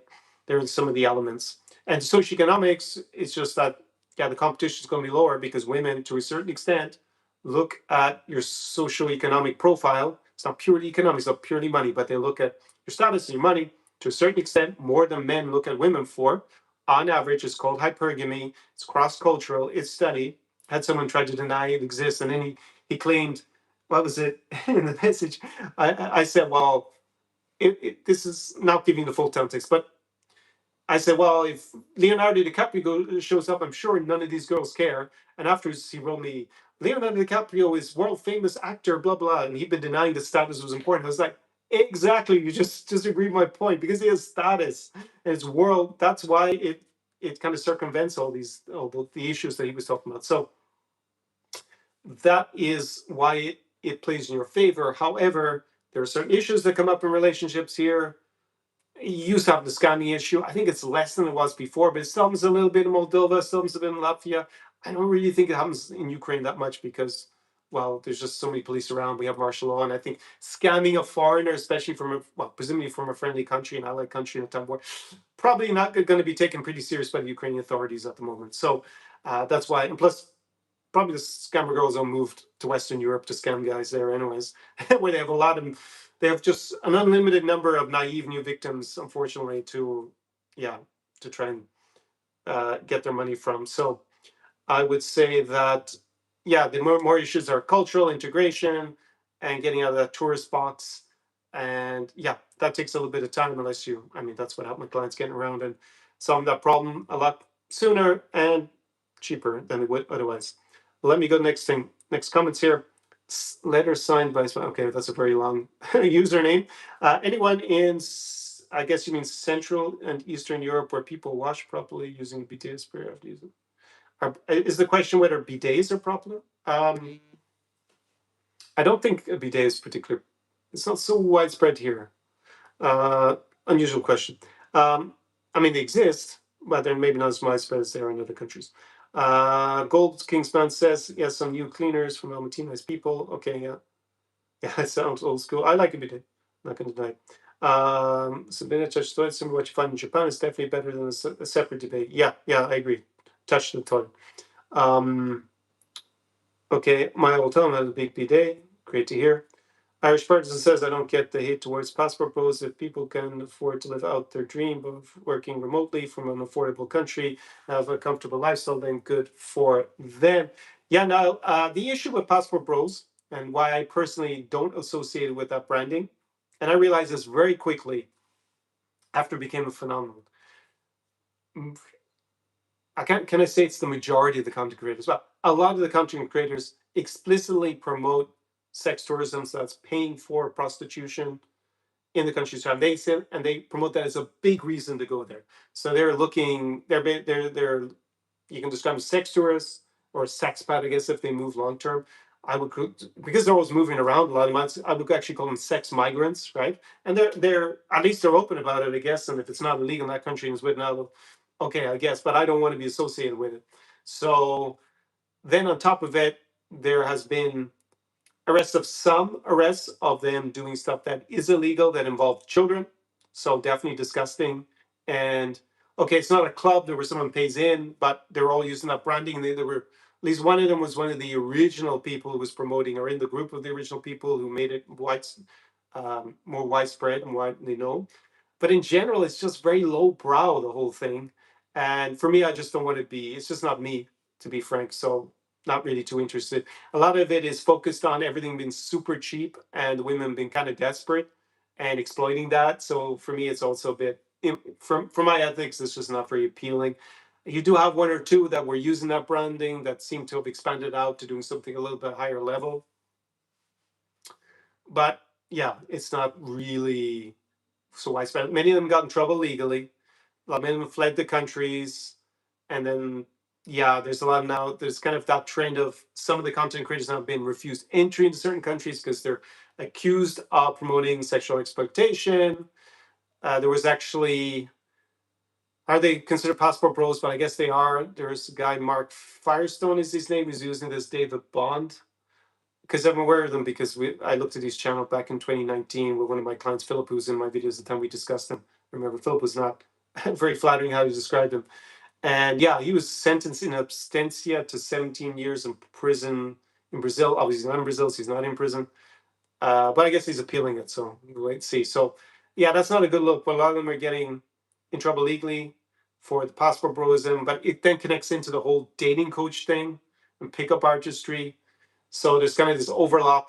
So can I say he's a pickup artist? He's a passport bro. I'm not really sure which labeling, but yeah, there's this whole shadow around a lot of these guys. But if it there, and I know it's a little bit malleable in terms of, some people be talking about just traveling abroad and living a better life. That sounds fine. But then you have a very dark side to that branding where yeah, it goes as far as sexual exploitation of children and stuff. So yeah.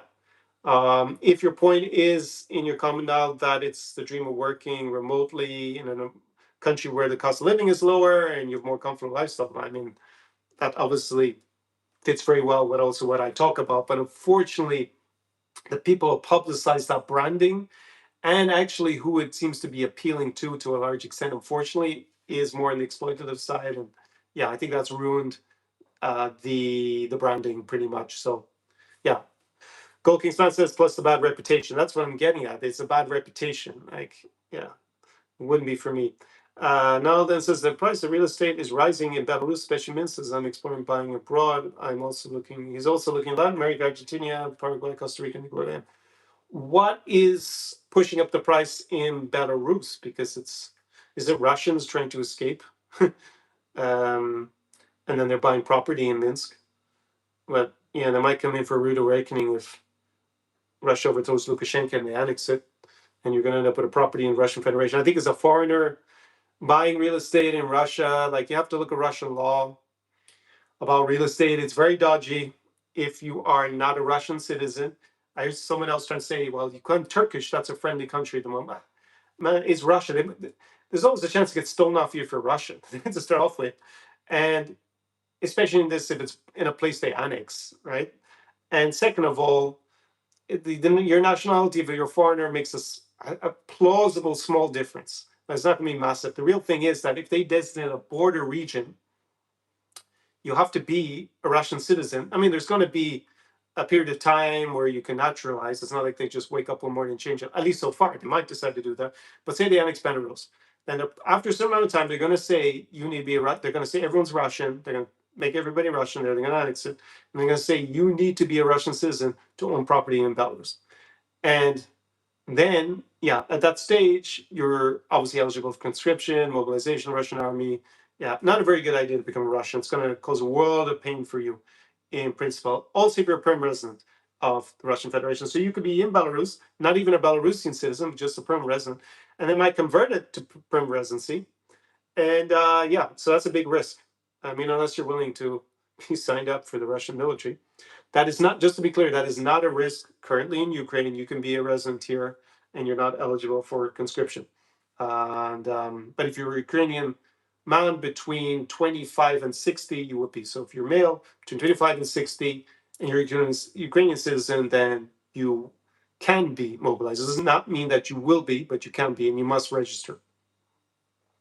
But you can leave the country if you're under 22 and over 60. And again, if you're a resident, it's not. At least at the moment, it's not an issue. But then Ukraine works very differently to Russia because it's a democracy. Basically, what happened in Russia, just to explain, Putin just signed an order and changed the law overnight.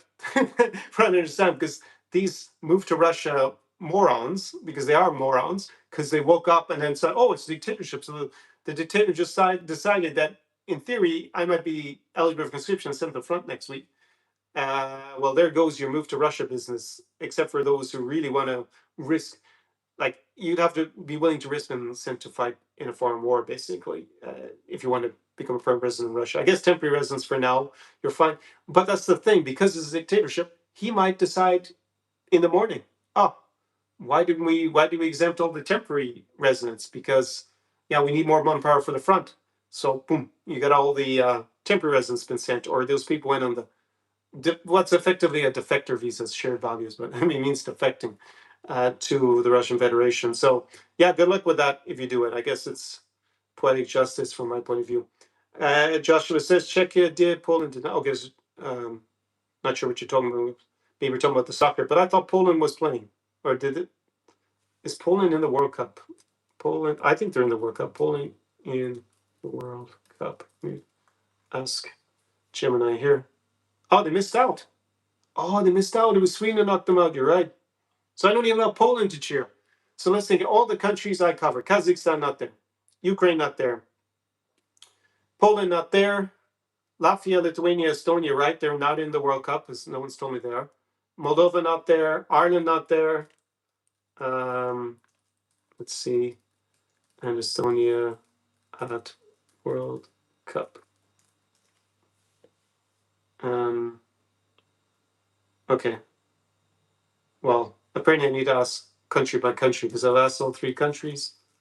Well, I'm pretty sure they're not there. So I know when to support, and my favorite team, Italy. So I'm not sure if I'm going to be so enthusiastic. Okay, apparently they never qualified. Let me see your next questions here. Yeah, the Zara Experience jingle is catchy, yeah, but I mean, that's historical at this point. Let's see. Dan is here. Let's see. Many people in those countries do speak English, so you can live normally, but the social scenes and event and other social entry points are not severely harm possibility in dating prospects. Yeah, that's why I advocate learning the local language. It's not rocket science. And yeah, I think in Poland in particular, as I've emphasized, there's a lot more pressure to learn Polish. If you're Ukrainians and Belarusians or other immigrants, probably less. They're probably more likely to speak English, but it's not guaranteed.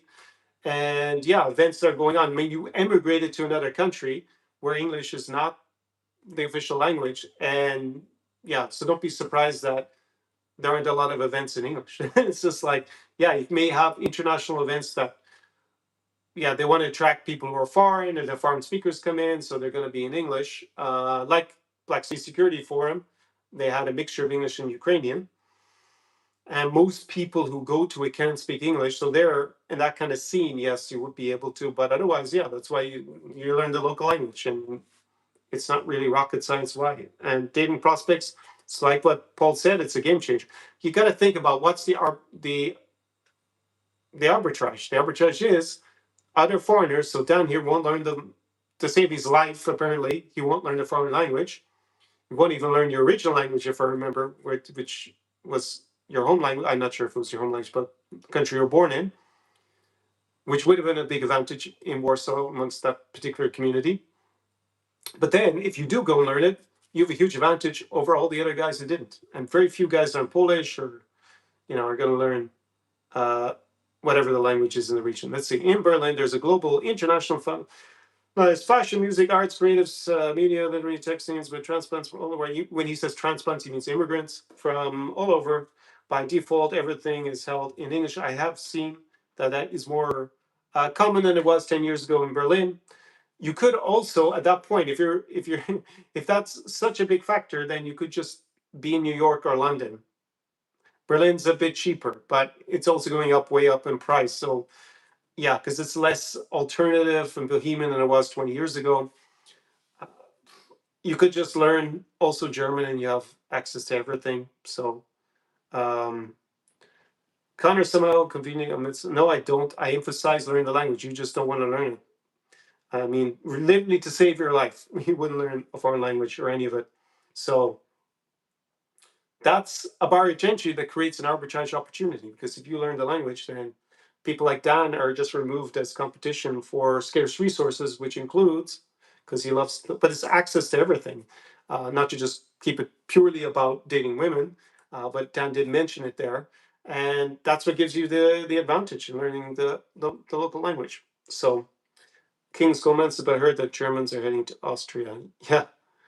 Dan says you can check out the English speaking quiz nights. Listen, who goes to an English speaking pub quiz night? Really?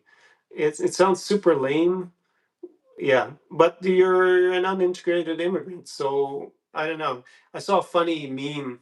It was showing someone who described an expat as an immigrant with a LinkedIn profile. And it had them complaining about all the locals. They don't speak English. They don't. They want the food from back home. Blah blah blah blah blah. And then it showed an immigrant from presumably some Muslim country, looking more, we'll say, working class, and they were complaining about the same thing. Food is better back home. Struggle with the local culture and language. They forced me to integrate, so it's kind of funny. But that's basically what Dan is. He's I mean, I don't even know. You don't even have a LinkedIn profile. You have, from what I can see, at least I've never seen it. You have an Instagram with a link. Um, Now it says from his experience being in Poland, Poles are a bit more open to Belarusians. Many Poles speak English. I didn't have any problems dating. Granted, I was only there for a couple of months. Yeah. But if they were there longer, I would have learned the local lingo as I did when I was in Belarus. You end up getting the groupies at the English nights. There you go. See, Niall is looking a little bit more strategically than you are, Dan. That if you go to these unfunny English open mic comedy nights and you go to the English speaking club, you have the English language groupies. So as a native speaker, you actually have, that's your target demographic. Dan says New York City has a lot less, and they are more open, more European in Berlin too. I'm not really sure. I don't really follow that comment. Gold King Spence says, "Oh, here in Georgia, one guy asked me where to find the best English cuisine." Sounds funny. English cuisine, not really the reason for people to be interested in English culture in general. Yeah, imagine moving to a country where English is not the official language and complaining that not everything is in English. Yeah, and I know Dan's background. He actually signed up for. It wasn't. Did you sign up for a poll? No, no, you signed up at university in Wrocław in 2012, but I think you signed up for the English program at the university because you didn't want to learn Polish. Yeah. Anything other, it's like someone who's like grossly overweight complaining that, yeah, you can't lose weight without going to the gym or consuming less calories. It's just like, yeah, what do you expect? I mean, don't immigrate then, stay in stay in your home country, stay in the US, stay in America, if that's the case. Yeah. Or I guess move to Berlin, but it's not really within the country zone. I may go to Berlin because I have a lot of contacts there in a lot of interesting spaces that you mentioned.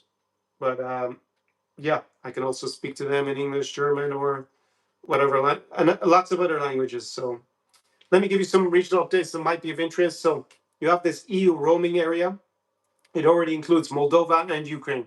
Moldovans annoyed me because if I use my Moldovan SIM card here in Ukraine, they don't include it. So I just didn't have time. I'm going to make a point of complaining at Orange and demanding they give me my whatever it was. It burned through my roaming because I turned on my Moldovan SIM card here just to get a text message.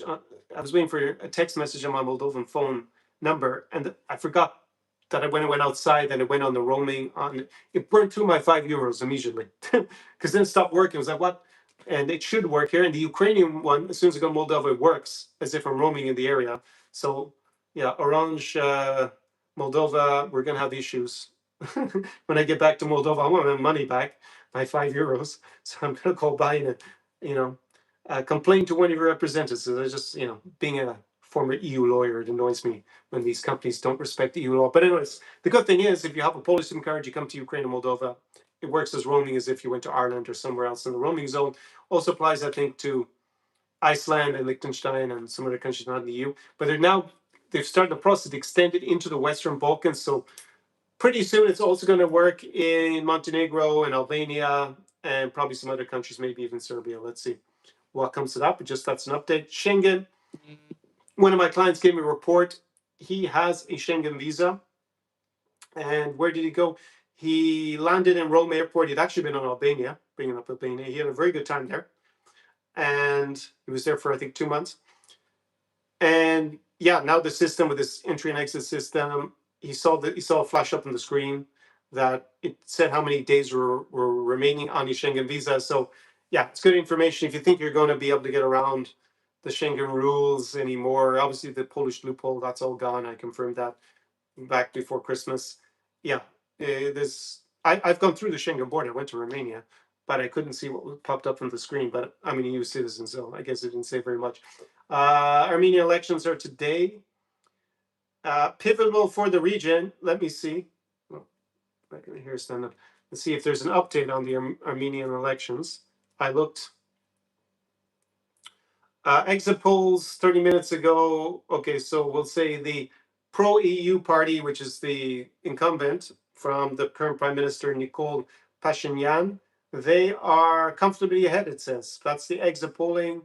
Exit polling is not always correct. We saw it in the Polish presidential election. Exit polling put Nawrocki behind it, and he won the election when they actually counted the vote. So it was very close in that case.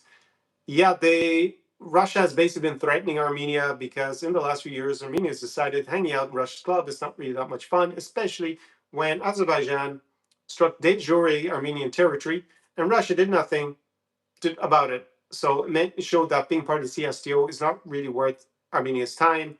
And they see their economic prospects, just like Ukraine, just like Georgia before Georgian regime came to power. They see it, same as Moldova, as being with Brussels, not with Moscow, because you hang with Moscow, you never end up poor and backward. That's basically the bottom line. That's the test of history of the last 30 years. So they've made that swing. They don't have a border with Russia, which means that Russia cannot just invade them without going through a separate country. Of course, they can try a coup d'etat.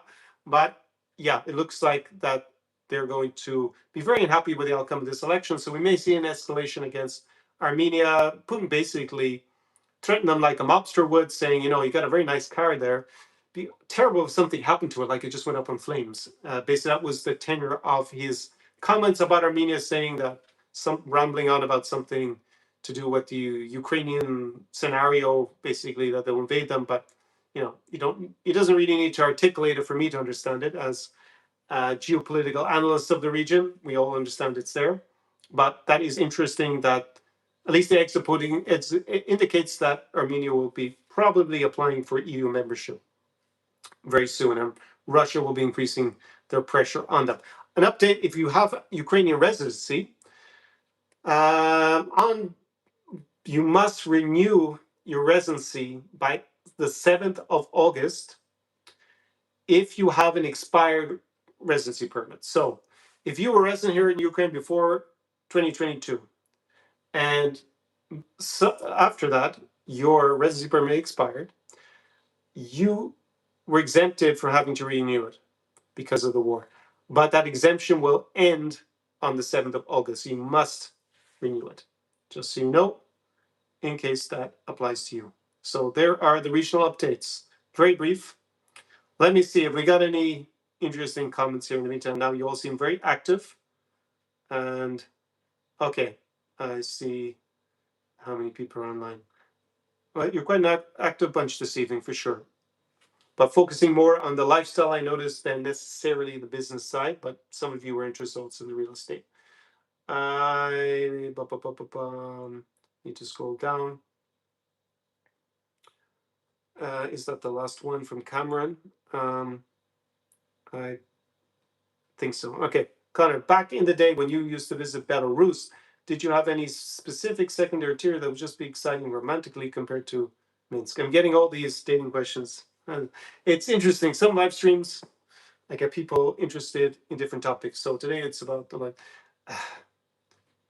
I mean, is it relevant in 2026? My experience with Belarus was, well, I went in 2010 once to Minsk.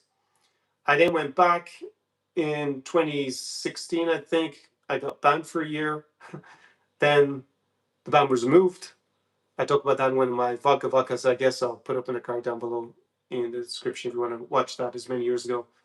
And then I would have gone back in 2018, spent a lot of 2018 and a lot of 2019.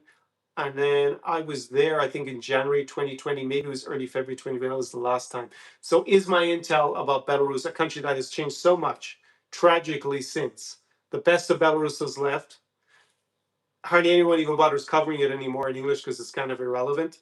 And yeah, so many young people have emigrated to, first they normally go to Poland or Lithuania because they get visas. So for romantic purposes, if you want to meet Belarusians, you're more likely to meet the ones who'll be interested in a foreigner. Probably learned English, were open to immigration. They probably moved already. You don't have too many. This is also intel I got from foreign businessmen who lived there. Some of my clients went there. Other influencers who were in Belarus and left. Is that in general, if you're a single guy, foreign, the vast majority of the girls who would have been interested in you, they left the country. The girls who stayed. So if you don't speak Russian or I assume not Belarusian, not that many Belarusians use it on a daily basis, then you're probably going to have very low prospects if you actually go to Belarus for romantic purposes. Just being very blunt about it. You may meet those Belarusians, go to a Belarusian restaurant or bar or something in Warsaw, Krakow, in Vilnius, and you probably have more luck. Second tier cities that I used to like to go to in Belarus because I went to Homel or Gomel. I went to Hrodna or Grodna. I went to Brest. I went to Vitebsk. And I think that was it. I never went to Mogilov or Mogilov. I never went to, is it Orsha? Is another small city on the way. It's like an important train junction because I remember going through it. And I never went to Lidov, which is very small they have some beer festival there. I don't think there is any other cities. I never went to Pinsk, for example, again, too small. Although one of my clients, yeah, he has a child would go from Pinsk. Yeah, which was best for romance? I have to think back in the day. I had a good experience in that vein in Grodno. Brest, yes, Brest was kind of crazy at the time. It was very little nightlife, but the nightlife there was pretty off the charts. Whilst in Grodno, it was not that crazy in the nightlife, but I had a good time. I was like the only Western European hanging out in Grodno. Except, oh no, Brest was when Diego Maradona was, for a very short period, he was actually the coach of the football team. And there was another Argentine, there were two Argentinian coaches who were there who actually met. One of them was single, he had a blast in Brest. Vitebsk, while I think was pretty obvious from the video, I had some romantic success back in the day. Homel, yeah, I had I was actually going to make a video. Go away guy gets Gomo girl. The song Go Away Girl. And yeah, I guess, did we have enough footage? I mean, Kirilo was my video editor. He found it hilarious that was going to be the title. And yeah, we never published it. I think I may have used some of the B-roll and some other videos eventually, but I'm still in contact with my Gomo girl, but we never got back together again. Not sure about her status. She seems to be between Belarus and expensive cities across the world, anyways. She was from a quite affluent background. She's often in Dubai and Western Europe. But that would have been 2019. So yeah, I think I mean it was just like I was the only game in town as a foreigner, and I speak Russian and even now some Belarusian. So I had a particularly good time. But Belarus was off the charts 2018, 2019. If you were a single foreign guy, it was really, really good. Very high foreigner factor. Women were super interested. And yeah, it was really, really cool time. It was a little bit freer because Lukashenko was kind of more pro EU than he was pro Russian at the time, and there wasn't as much of a crackdown. But since 2020, forget it. It's like degraded so much from every point of view: human rights, economics, freedoms, connectivity, even visa. Now you need a visa as an American, although Europeans can go without a visa in general. Nightlife, restaurants, dating opportunities as a guy. Yeah, there isn't really. I mean, prices are probably even higher. It's like it doesn't have anything to say positive about it, tragically. So, yeah, it's just like don't bother going there at this point. That's my advice. You're probably not going to get abducted at the moment, but there was a few cases of it. But I think he's kind of hedging his bets. Lukashenko, he's a wily operator, and Russia's losing the war. So yeah, he's not going to stay indefinitely in the Russian camp. If so, I doubt he's going to abduct Europeans or Americans now. And he has some sort of rapprochement with the states. It looks like. Ba, ba, ba, ba, ba, ba. Yeah, so Dan is the purveyor of fake news. Like, no one goes to Berlin for the women, so stop lying, right? It's just the way it is. The best of boys, you're going to cosmopolitan city. Yeah, I mean, to be frank, if you're going to be a loser as an immigrant when you come to this region, it's like a cautionary tale. Like, you don't want to immigrant. Sorry, you don't want to. You are. I don't know. Do you even have immigrant status in any of these countries anyway? So maybe I can't call you an immigrant, but kind of a drifter, and kind of a tourist slash long term tourist drifter. Doesn't integrate. Doesn't have a local social circle. Only wants to hang out with other foreigners. You get stuck in the foreign bubble. Well, like people, there isn't a foreigner factor for girls to be really interested in you. They're going to know that you're probably there as a bit of a. They're probably going to brand you a loser back home.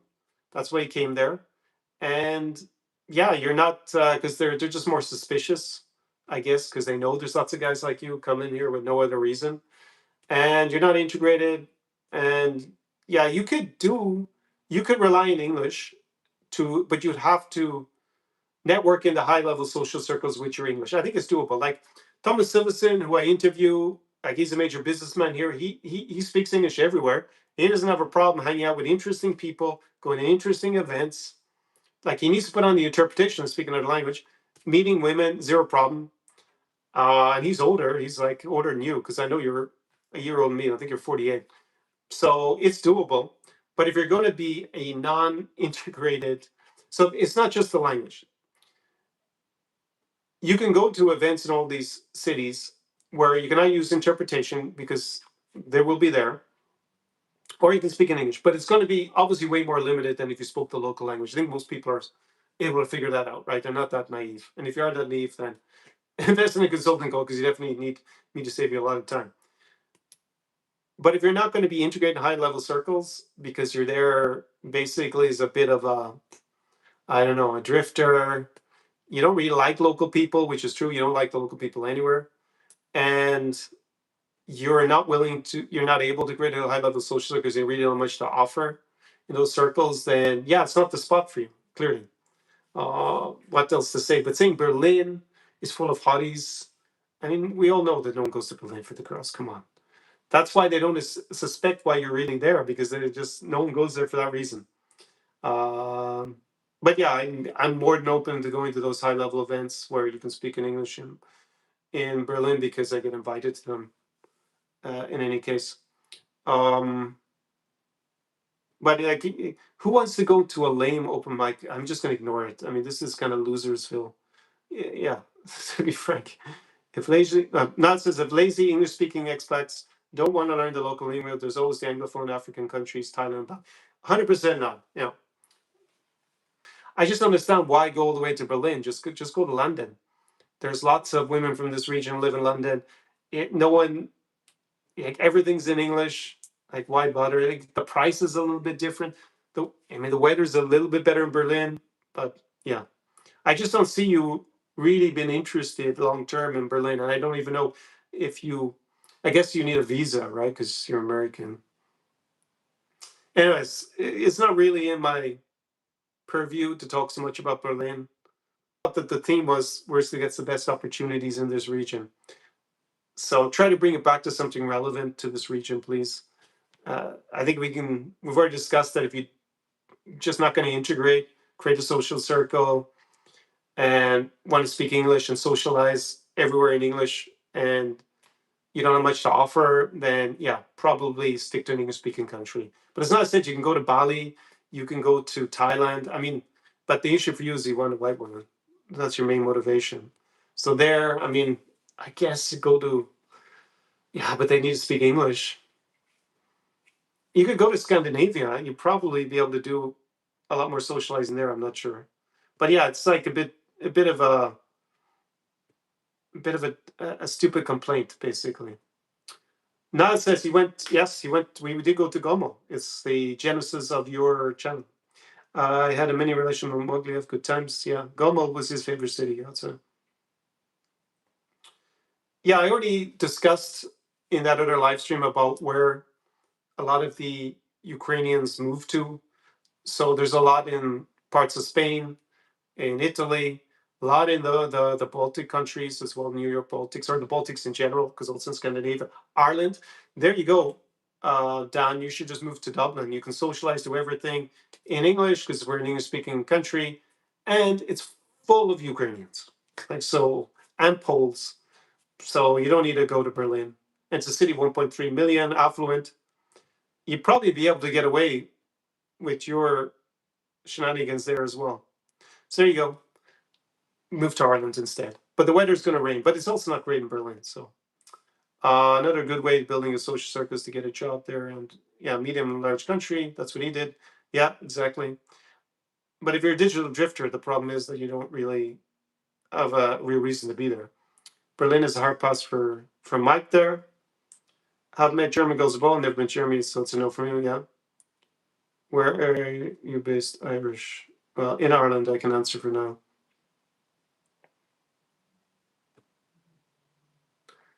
Yeah, if you're gonna lie, Dan, I'm just gonna remove you here, so you can't make stuff up. Vienna, I actually addressed it in the other live stream, so I'm gonna delete. You're on a warning. One more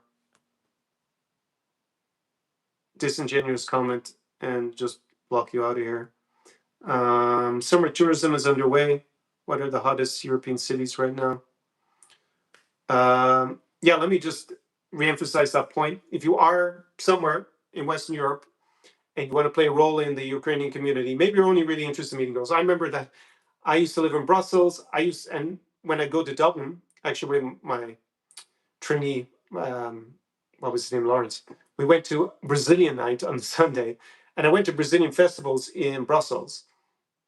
And of course, part of the reason is there are going to be Brazilian women there. I like Brazilian women. I love Brazil. I also do happen to speak Portuguese, and I even danced in the carnival from Mangueira. So I really do love Brazil. I've been back for many years. But nonetheless, just go to their events. There's lots of cultural events. Just go there.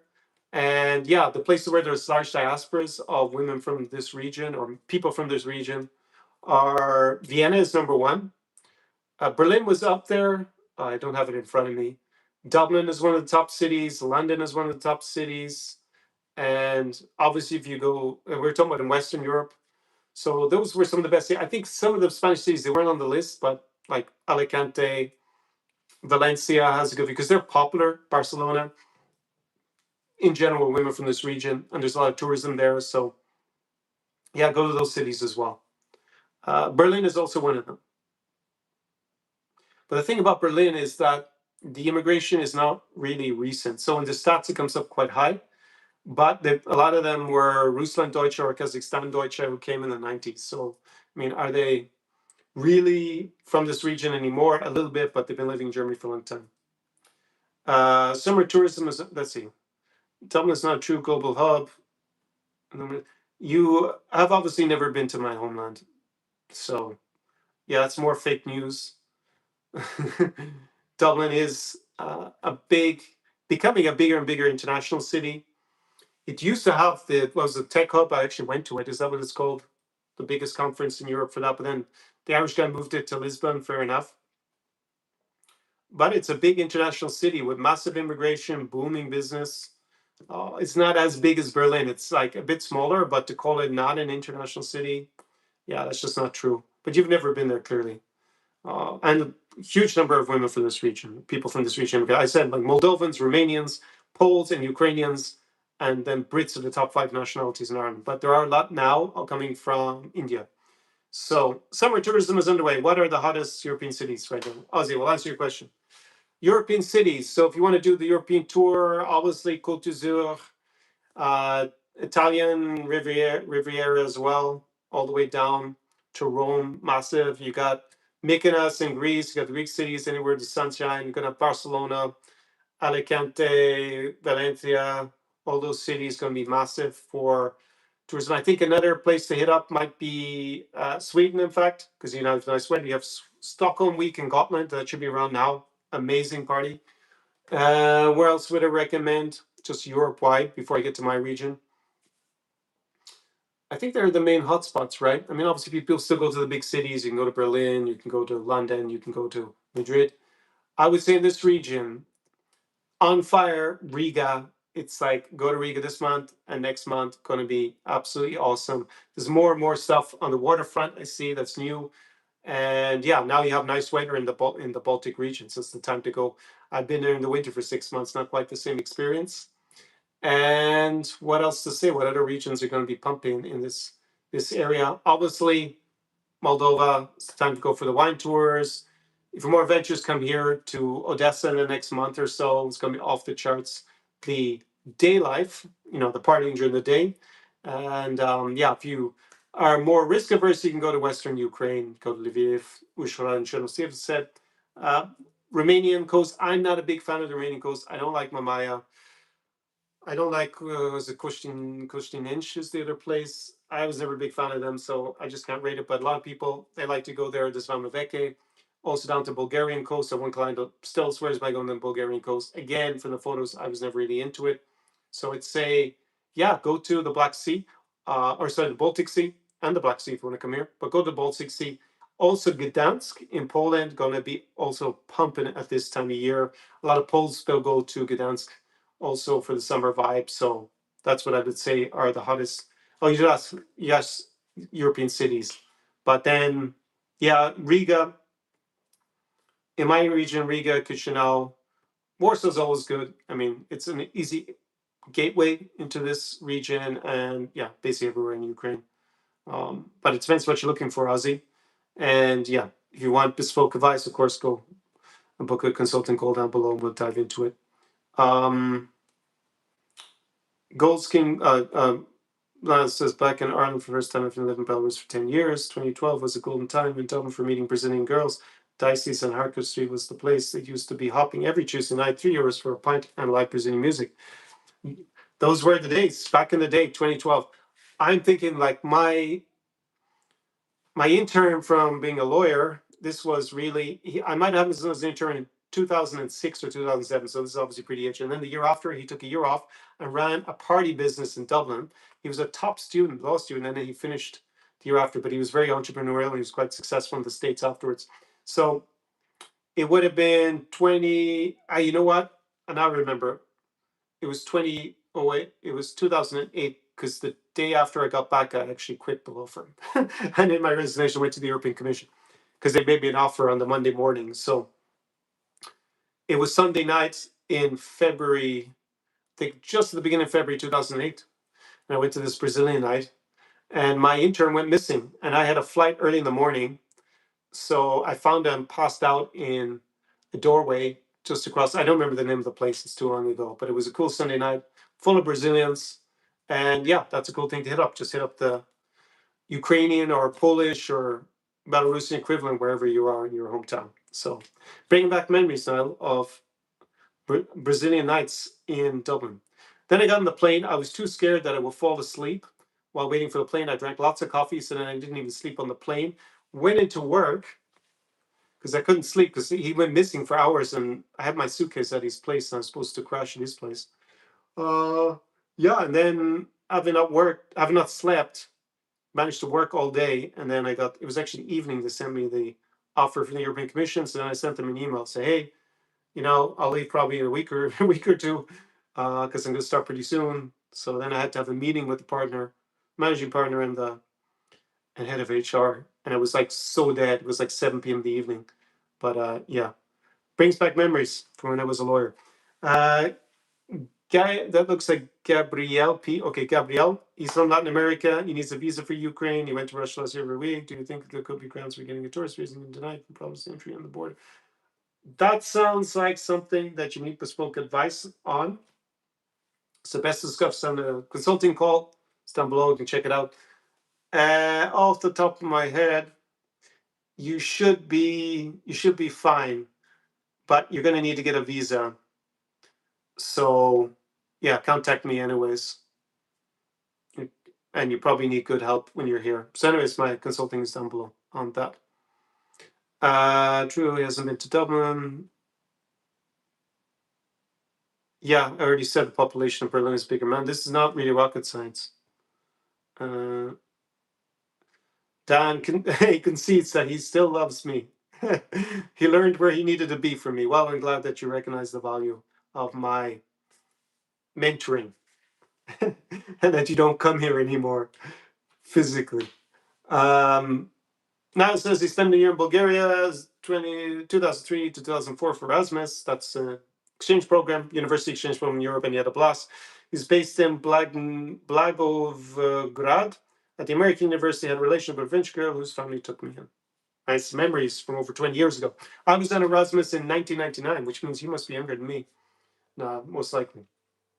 I went to Clermont-Ferrand in France, and I had an unbelievable year. Lots of romance was had as well, but en français. Niall says he was down in Cork on Friday on business. The place was lively, some good pubs. What do you think? Oh, I've only been to Cork once. My sister went to university there, so I went for the graduation. Again, that was a long time ago. So I'm sure we went for a pint or two, but I'm not the expert on the nightlife in Cork. Yeah, not really an expert in the nightlife in Ireland, except for my hometown Galway these days. It's hard to say that you can really be an expert in the city if you haven't been there in the last 5 years. So that goes for me about Berlin. I was not in Berlin the last 5 years. No. I spent many a weekend or a week there 10 years ago. Jeffy says, been busy packing even for Latvia. Oh, that's good. Excellent. Cool. Write me a quick email, Jeffy, so I know who you are. I'll also coordinate with Karina then. And yeah, let me know if you're still, obviously you can go book the consulting call if you're still on for that. But at the very least, send me an email, Conor@ConorClyne.com.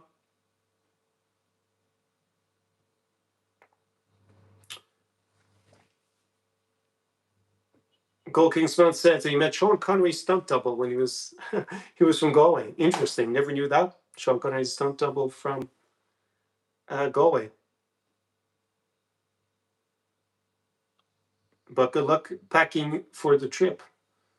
Let me give since some of you asked me about dating on today's live stream, and we're up to 2.5 hours. Let me do the dating updates. Not so much. There's so much more I can say. I can keep repeating the same things. And that's why bespoke advice and mentorship is still pretty vital. I think actually the dating of all these things that I cover is the hardest thing for ChatGPT to give you advice on because it's terrible. And the whole industry is full of charlatans. If you look on YouTube, most of these dating coaches, they wouldn't get laid in a proverbial brothel, to be frank.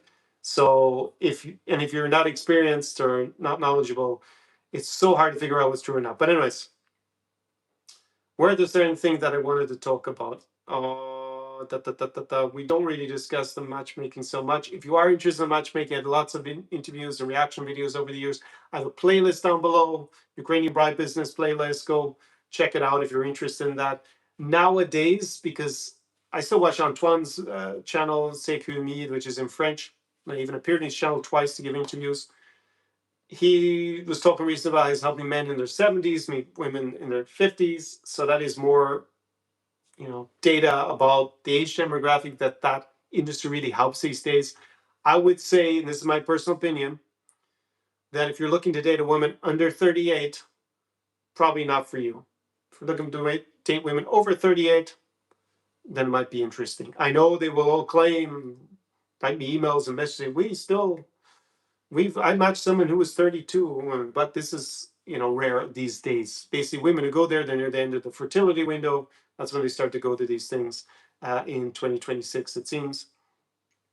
Also, there's another channel I watched, and he had a testimony from a guy who looked like he was in his 50s with a woman who looked in her maybe mid 40s, and they had got married or they met in 2021. So I guess she would have been already in her 40s. So that's kind of the demographic they help, but there's just more data on that.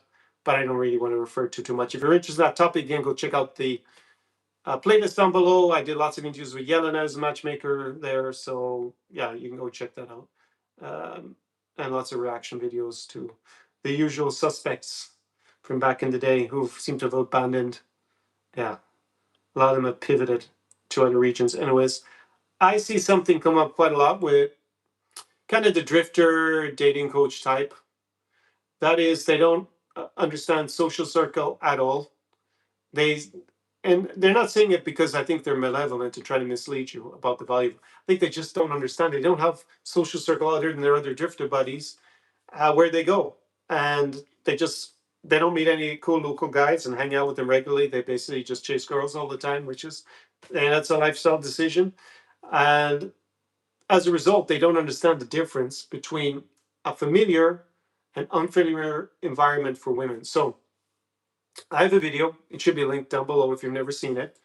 It's not a very well watched video for some reason, but I think, was it my presentation in it? Why didn't it catch fire? Because I think it's pretty interesting. At least I found it interesting, but I'm a bit of a data geek.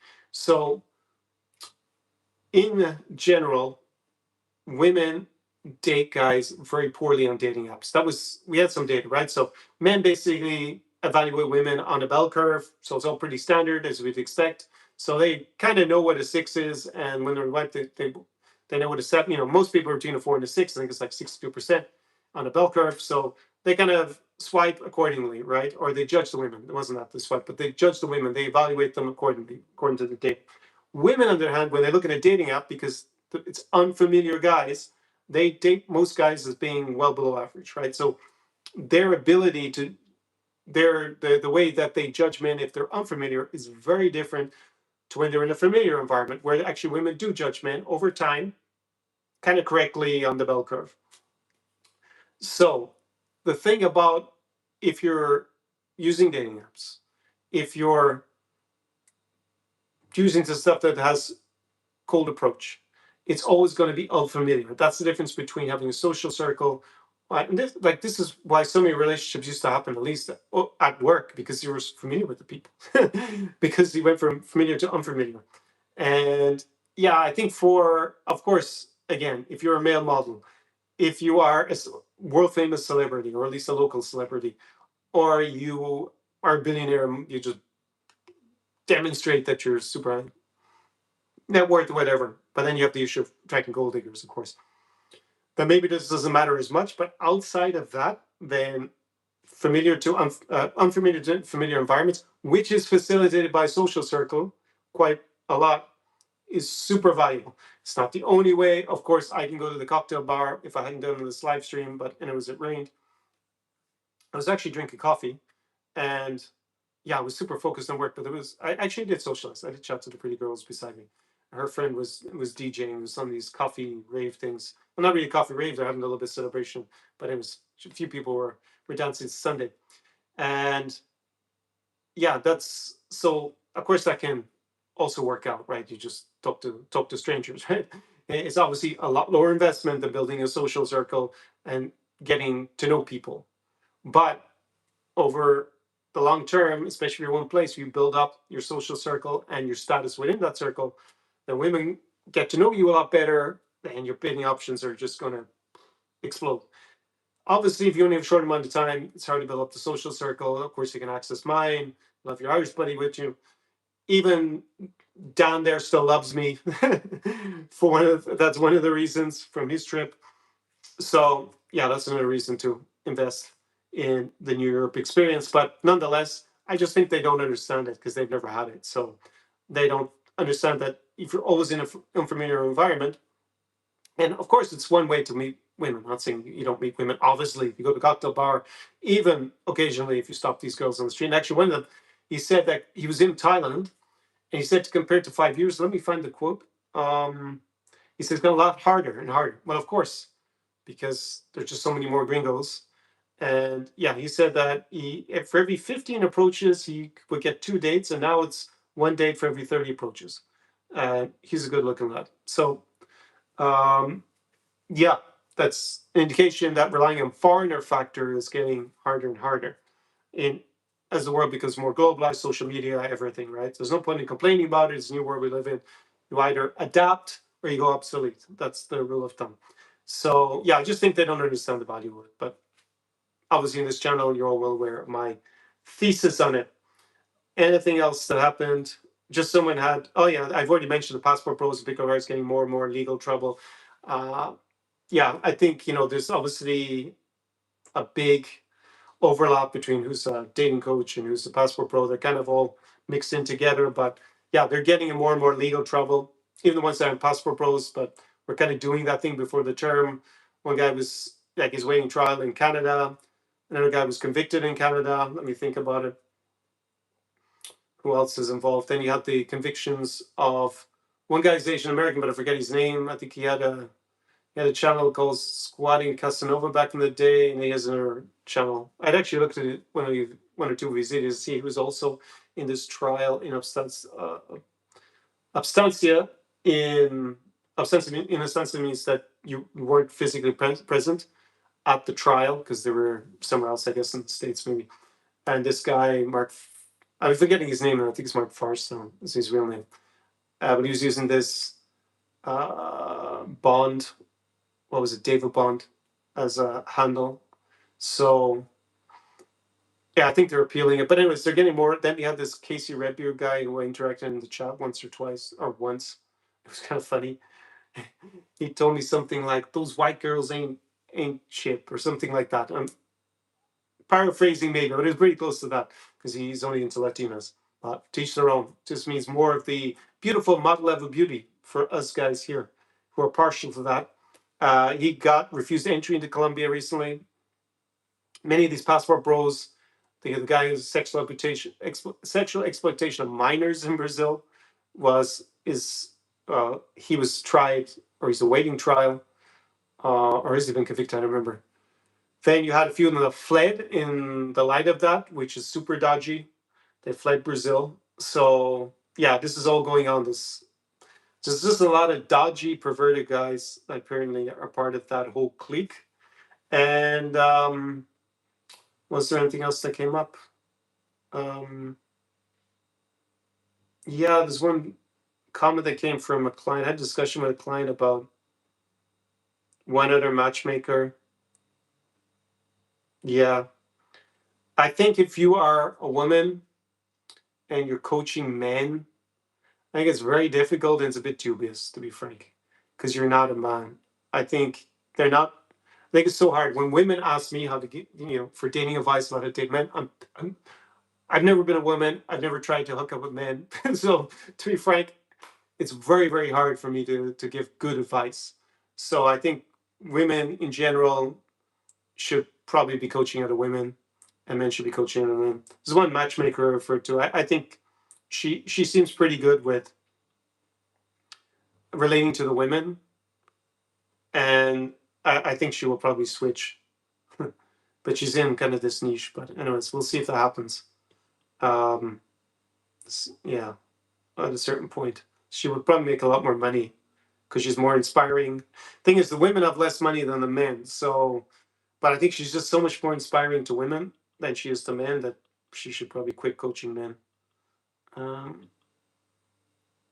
yeah, did I have anything else?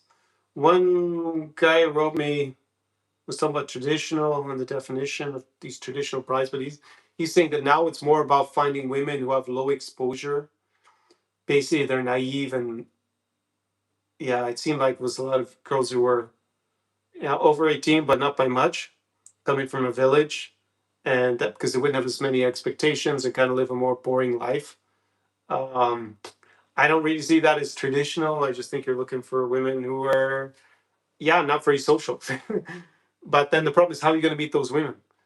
So he was talking about, yeah, going to shopping malls, walking around. Yeah, I have better things to do in my life, to be frank. Don't hang around for hours in a shopping mall to try and strike up a conversation. Plus, these security shop malls where these guys do this, they remove them when they become a bit familiar, right? So, yeah, I think I still advocate go to events, be social. Girls who are not social still go to social events because it's going to be a birthday party of a friend. They'll have broken up with their boyfriend and want to go out. So, even the girls who are not super social, like, yeah, he reminded me of a girl I dated who was in the videos from 2019 who recently had a child, and not with me, unfortunately. I'm sure it'll be a beautiful child because she's beautiful. And yeah, she's in my videos from 2019 in Belarus. She was 18 at the time. And yeah, I met her clubbing because with Philip, my client, he was also hooking up with one of her friends. And yeah, she wanted to kind of hang out and cook Draniki, to be frank. So yeah, lots of girls have made up partying and social kind of had because he was kind of, oh, we just kind of sit at home and cook. But man, people go out more when they're single because they want to meet people because they want a romantic interest to do that. So it doesn't necessarily mean that they're always going to be distracted by other men and women and be out clubbing all the time when they're in a long term relationship. They might go clubbing sometimes, and you can draw your own social rules on that. So I didn't really agree. I didn't see the point.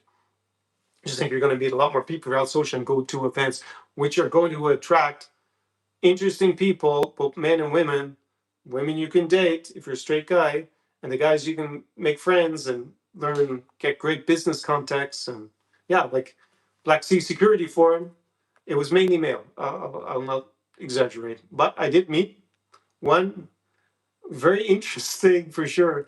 But I'm not going to say her. She has public profile, and she's a bit controversial, maybe, but quite attractive.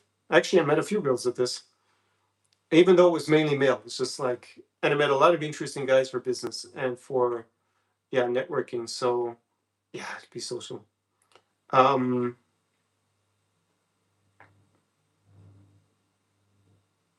Let me copy and paste that so I don't forget. Let me just open it up. So any more comments and questions, keep them coming in there. Um, can I copy and paste? That's what I want to copy and paste.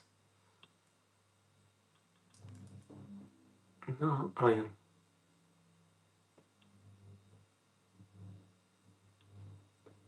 I can copy that as well. Okay. We are coming up on 2 hours, 40 minutes, but it is the Sunday show. For future Sunday shows, can't guarantee that there's going to be another one until the end of the summer. Maybe I'll do one at the beginning of August into July. Let's see. I did know it would rain this evening, so that kind of gave me less of an opportunity cost on a Sunday. Ozzy says, What's my favorite bar in Tallinn?" Absolutely not going to say in public what my favorite bar in Tallinn is.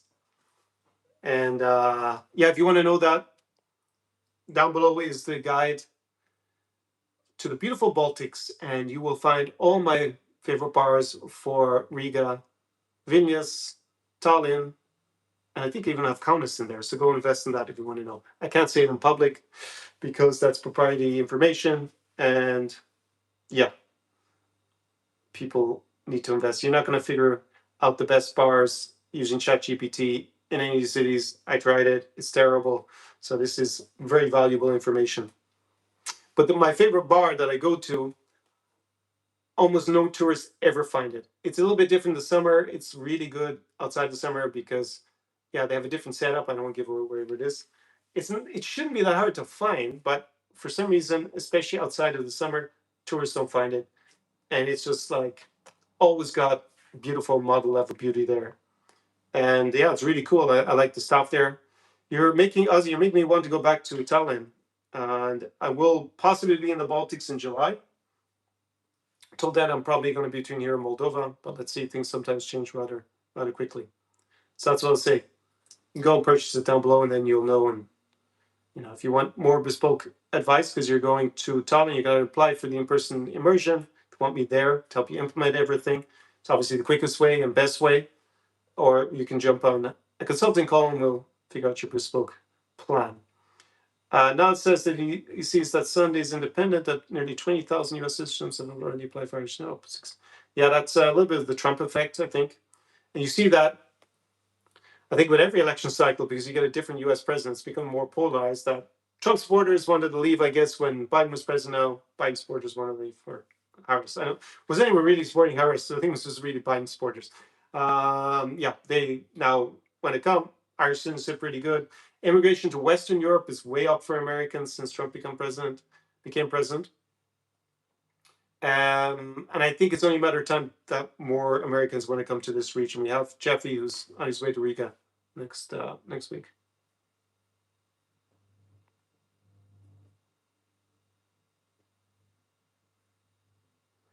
Um,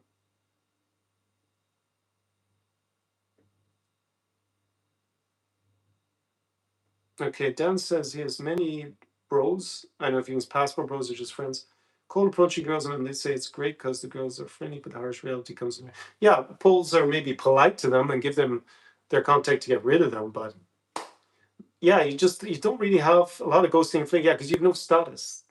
Like there's no context. You're a rando guy stopped her on the street, especially in Polish culture. Guys don't do that. I think they actually do it more in Ukraine or even Russia back in the day when I used to go there. I think they're a little bit more open to it, but it's kind of unusual in Poland. It's not really, and it happens so often. There's the day game, there's the migrant gang outside the train station, day gaming, i.e., low level pestering of girls, right?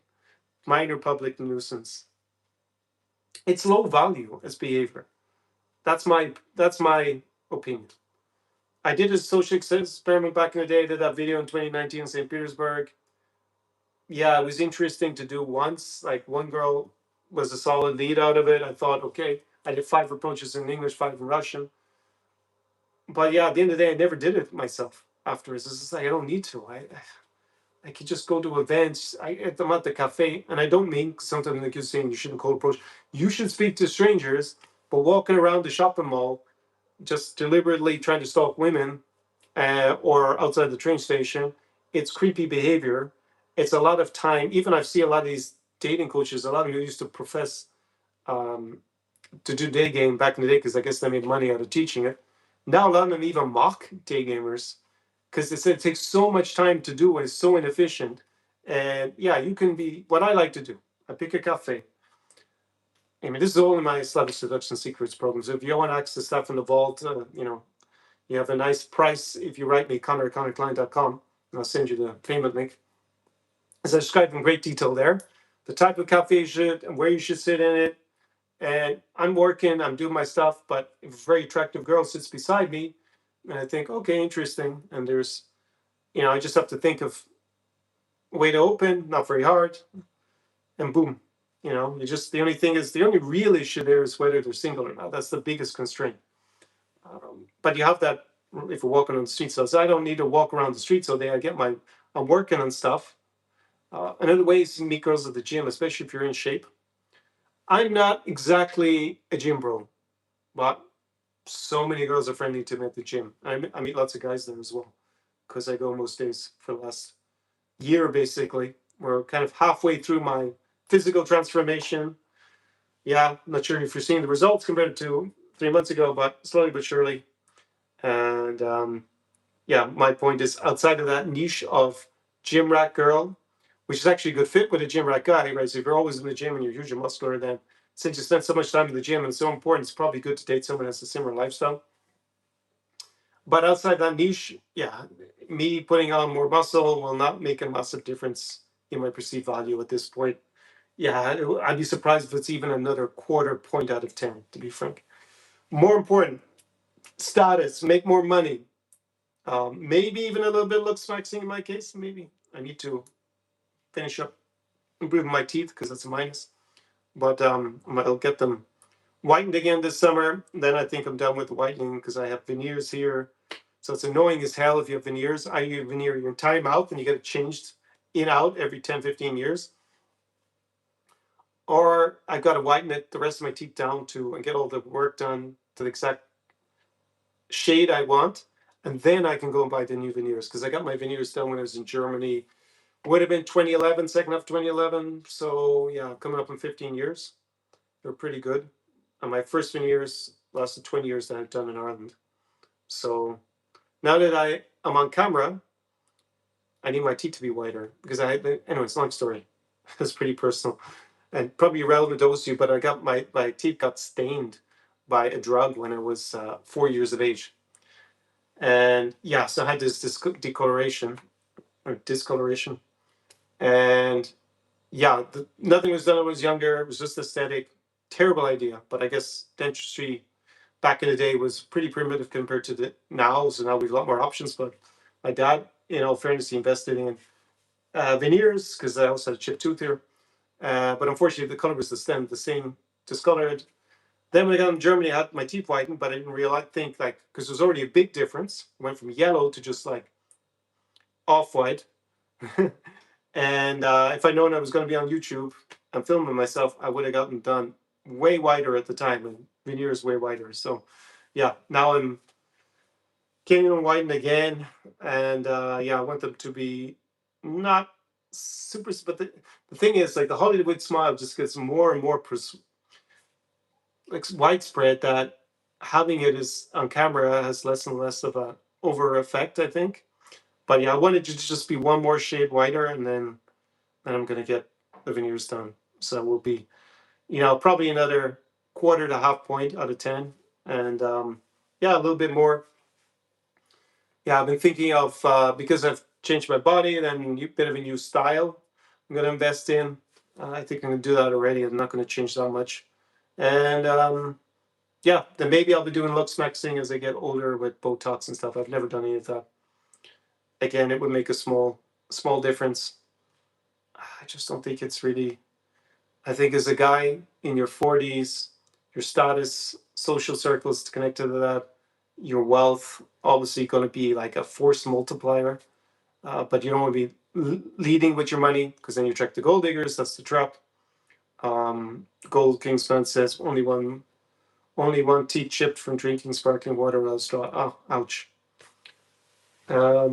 Yeah, these are the things. And then obviously charisma is like your communication skills are still the biggest part of it, to be frank. But you can't rely on that internally. You can't be, there's simple things to change. If you're overweight, if you're obese, get down to a decent weight. Just you can change that. That's something that you can do. Might take a while. Might be the most pleasant thing to starve for a few months, but once it's solved, it's solved. And yeah, then there's just so many things as a guy that you can work on and improve yourself on that's not predetermined by your genetics, which is good because for women it's a bit tougher because we judge women more by aesthetics.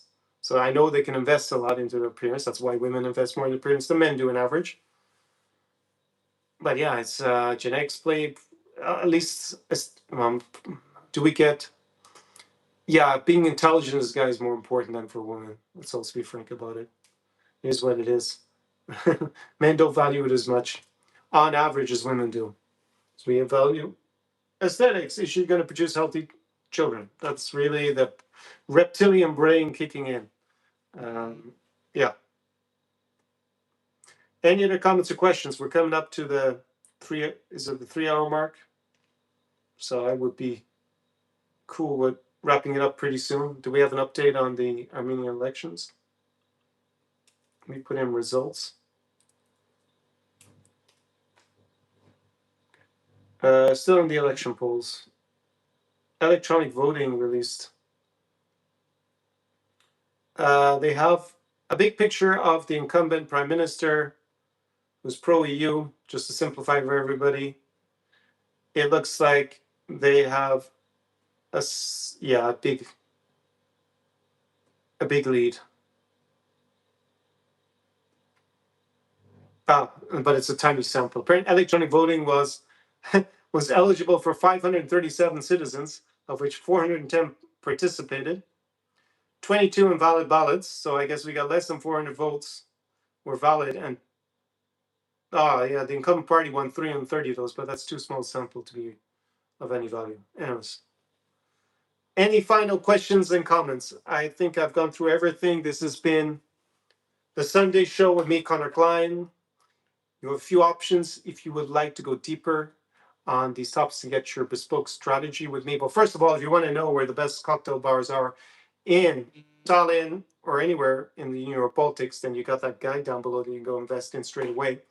Also have guides for wonderful Warsaw, classic Kazakhstan, magical Moldova, also one for here in Ukraine, with those hospitality guides for my favorite cafes, bars, restaurants, clubs, shisha lounges, rooftop terraces, all that good stuff. Save you so much time trying to figure it out. So you can just access all that down below.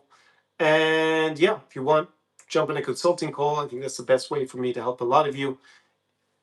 You can go and invest in that. We'll figure out a bespoke strategy for you that's going to save you not just time, will also save you money and emotions being invested in the wrong people, if it's business wise, or in women, which are the biggest danger for men when they come to this region. If you invest time in the wrong woman or women, then you can invest in a consulting call down below and we jump on a call together and go and book it there.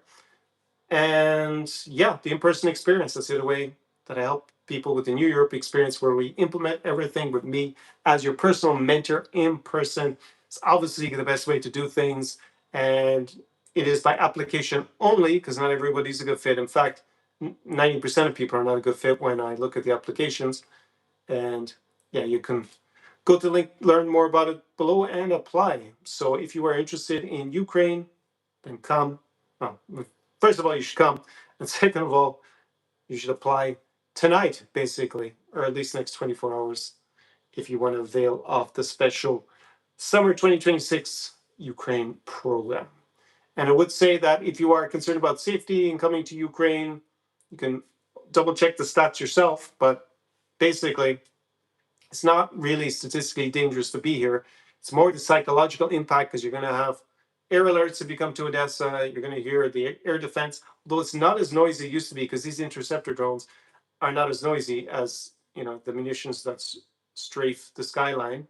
So it's actually gotten a bit quieter in general, but you may see explosions, you may see things blown up. So that's the bigger inconvenience, as well as curfew. But if you go to Uzhhorod, for example, there's no curfew. If you go to Lviv, it's not really got a curfew in reality. And Chernovtsi does have a curfew. But okay, it is what it is. But there, the risk is basically, it's pretty close to the same as being in Poland in reality. Very little happens in Uzhhorod and Chernovtsi. A bit more happens in Lviv. And yeah, Odessa, where it's at in terms of the party scene, and also Lviv, I would say. So if you are concerned about your safety, I would say dip your toes in the water, metaphorically speaking, because literally you'd have to come to Odessa to dip your toes in the Black Sea. But metaphorically speaking, if you're really concerned, just go to Uzhhorod and Chernovtsi. Otherwise, go to Lviv. And if you're not really too worried about that, then come to Odessa or to Kiev. And it's going to be, I would recommend Odessa basically until the end of July. Definitely until the 2nd of July. Then maybe Kiev is going to be a bit more lively than Odessa. And Lviv is like lively all year round now. It's probably the best place for nightlife in Ukraine. So those are the tips I would give you for this summer in 2026. as I said, upcoming content. I have an interview with Thomas Silison. I'm going to figure out what other interviews to do or videos to make in the next few weeks. Tomorrow, that's one of my task lists. But I'm going to do an interview with a pretty big, I would say almost celebrity, who's a foreigner and lives in Poland. But I won't do that interview until August. That was the feedback. And yeah, lots of other interviews coming up on the podcast. I have a lot more content in the pipeline. I feel I'm back and bad, as they say. So with this channel, that's why I do a little bit less of the live streams and do more of the dynamic videos as content. We had the latest video from here, summer 2026 in Ukraine. We had the best video, I think, on YouTube about going to Chisinau, Moldova. Again, it's just a few videos ago. And yeah, I had two videos before that about coming to Ukraine in 2026. We've had a lot and a few other podcasts about investing here. So I will do a bit more. Some of the feedback was from the old school clients I have that they preferred the vodcasts and the dynamic videos to the live stream. But then again, I'm preaching to the choir about the people for the live stream, since you're all here on the Sunday show if you're watching it. So yeah, obviously there's a mixture opinion about what content, but I will be increasing the number of reaction videos. I have a few I might even film them this week, and interviews for the Vodka Vodkast. I guess the Vodka Vodkast is the thing that's back. But as for longer form videos, I need a bit of time to film the content for that. So there will be one from here in Ukraine, probably do one on real estate here as well, since I think there's more interest about it. And I would definitely recommend, if you have a high risk profile and looking at real estate investments then, or looking to live in Ukraine after this war is over, then you should really be here this summer looking at real estate. That's my opinion. And yeah, no doubt I'll make a summer 2026 video from Chisinau, try to top last year's, make it even better. Probably one for Romania. And assuming I get back to the Baltics, I will have one for Riga for sure. And next time I'm back to Kazakhstan, there will be one from Almaty and Astana. Probably both will hit up next time. So that is what is in the pipeline. Any final comments or questions? Because we're coming up on 3 hours here. So I'll give you a minute or two to chime in, those of you who are still here online. How many people are online? Actually, more than at the beginning. So let me know your final questions here.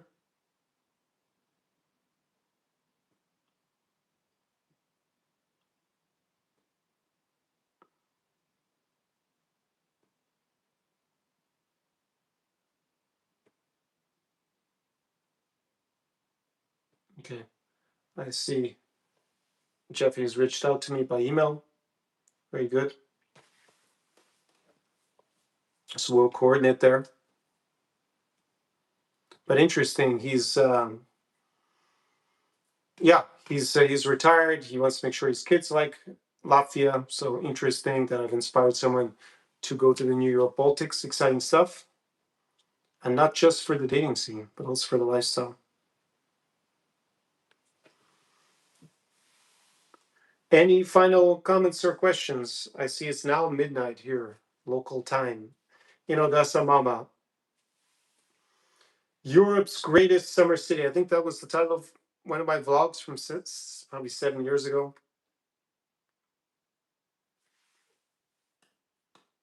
Yeah, it's going to be the best summer since 2022. That's what I feel here in Odessa. And it may be the last summer of this war, of this phase of the war. But let's see. I said it was 80% likely by the end of next year. So I guess there's a 1 in 5 chance. Well, I said by the end of next year. So yeah, next summer, we'll say it's a 70% chance that it is going to be. So it's a unique opportunity for those who are interested in coming. Okay, any final questions or comments? You all seem to have gone very quiet since I threw that out. So in that case, unless I see something in the next 15 seconds, I'm going to call it a night from here on the shores of the Black Sea, where we had some rain. We had torrential rain earlier.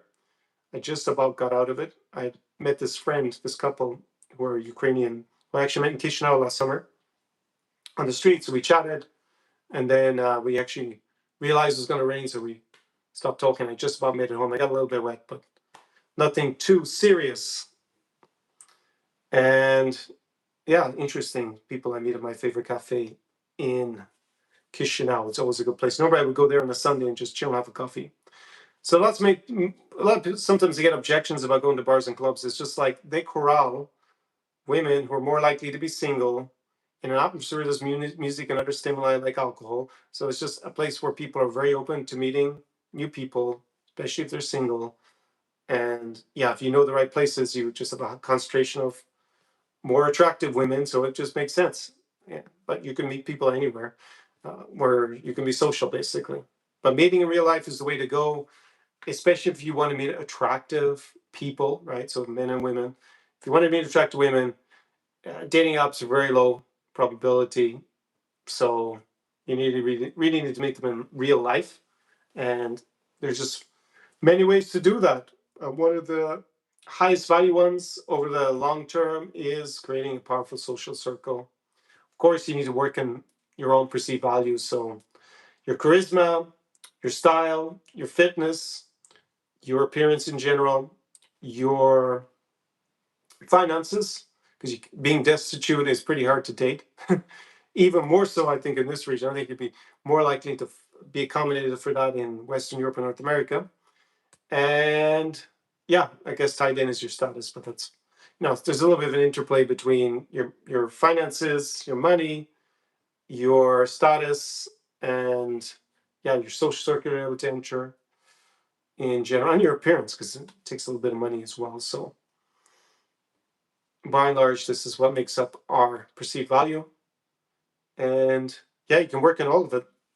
And as a man, there's like, even if you have some defect that is very hard to overcome, there's lots of other ways for you to make up. But like, if you're short, I don't recommend you break your legs to have them extended. Just work in the other things. And yeah, you can raise your value pretty high. So yeah, Gold King Spence says he remembers his dad mentioned important social circles. Yeah, small groups of determined men have changed history. That is the case. I would say men in a broader mankind, right? I mean, obviously, women were also involved to a certain extent. But yeah, your social circle very important in general. And lifestyle, quality of life, in dating, in business. Yeah, it's just like when I listen to these dating coaches, for sure, I never get labeled as dating coach, in my opinion, have credibility. Yeah, they don't get it. It's like bizarre to me that they don't get it, nearly any of them. Anyways, I've preached to the choir. You've already understood probably at this point why I put so much emphasis on it. Maybe I should give the evidence, right? If I look at women I did in long-term relationships, I met most of them in a familiar environment.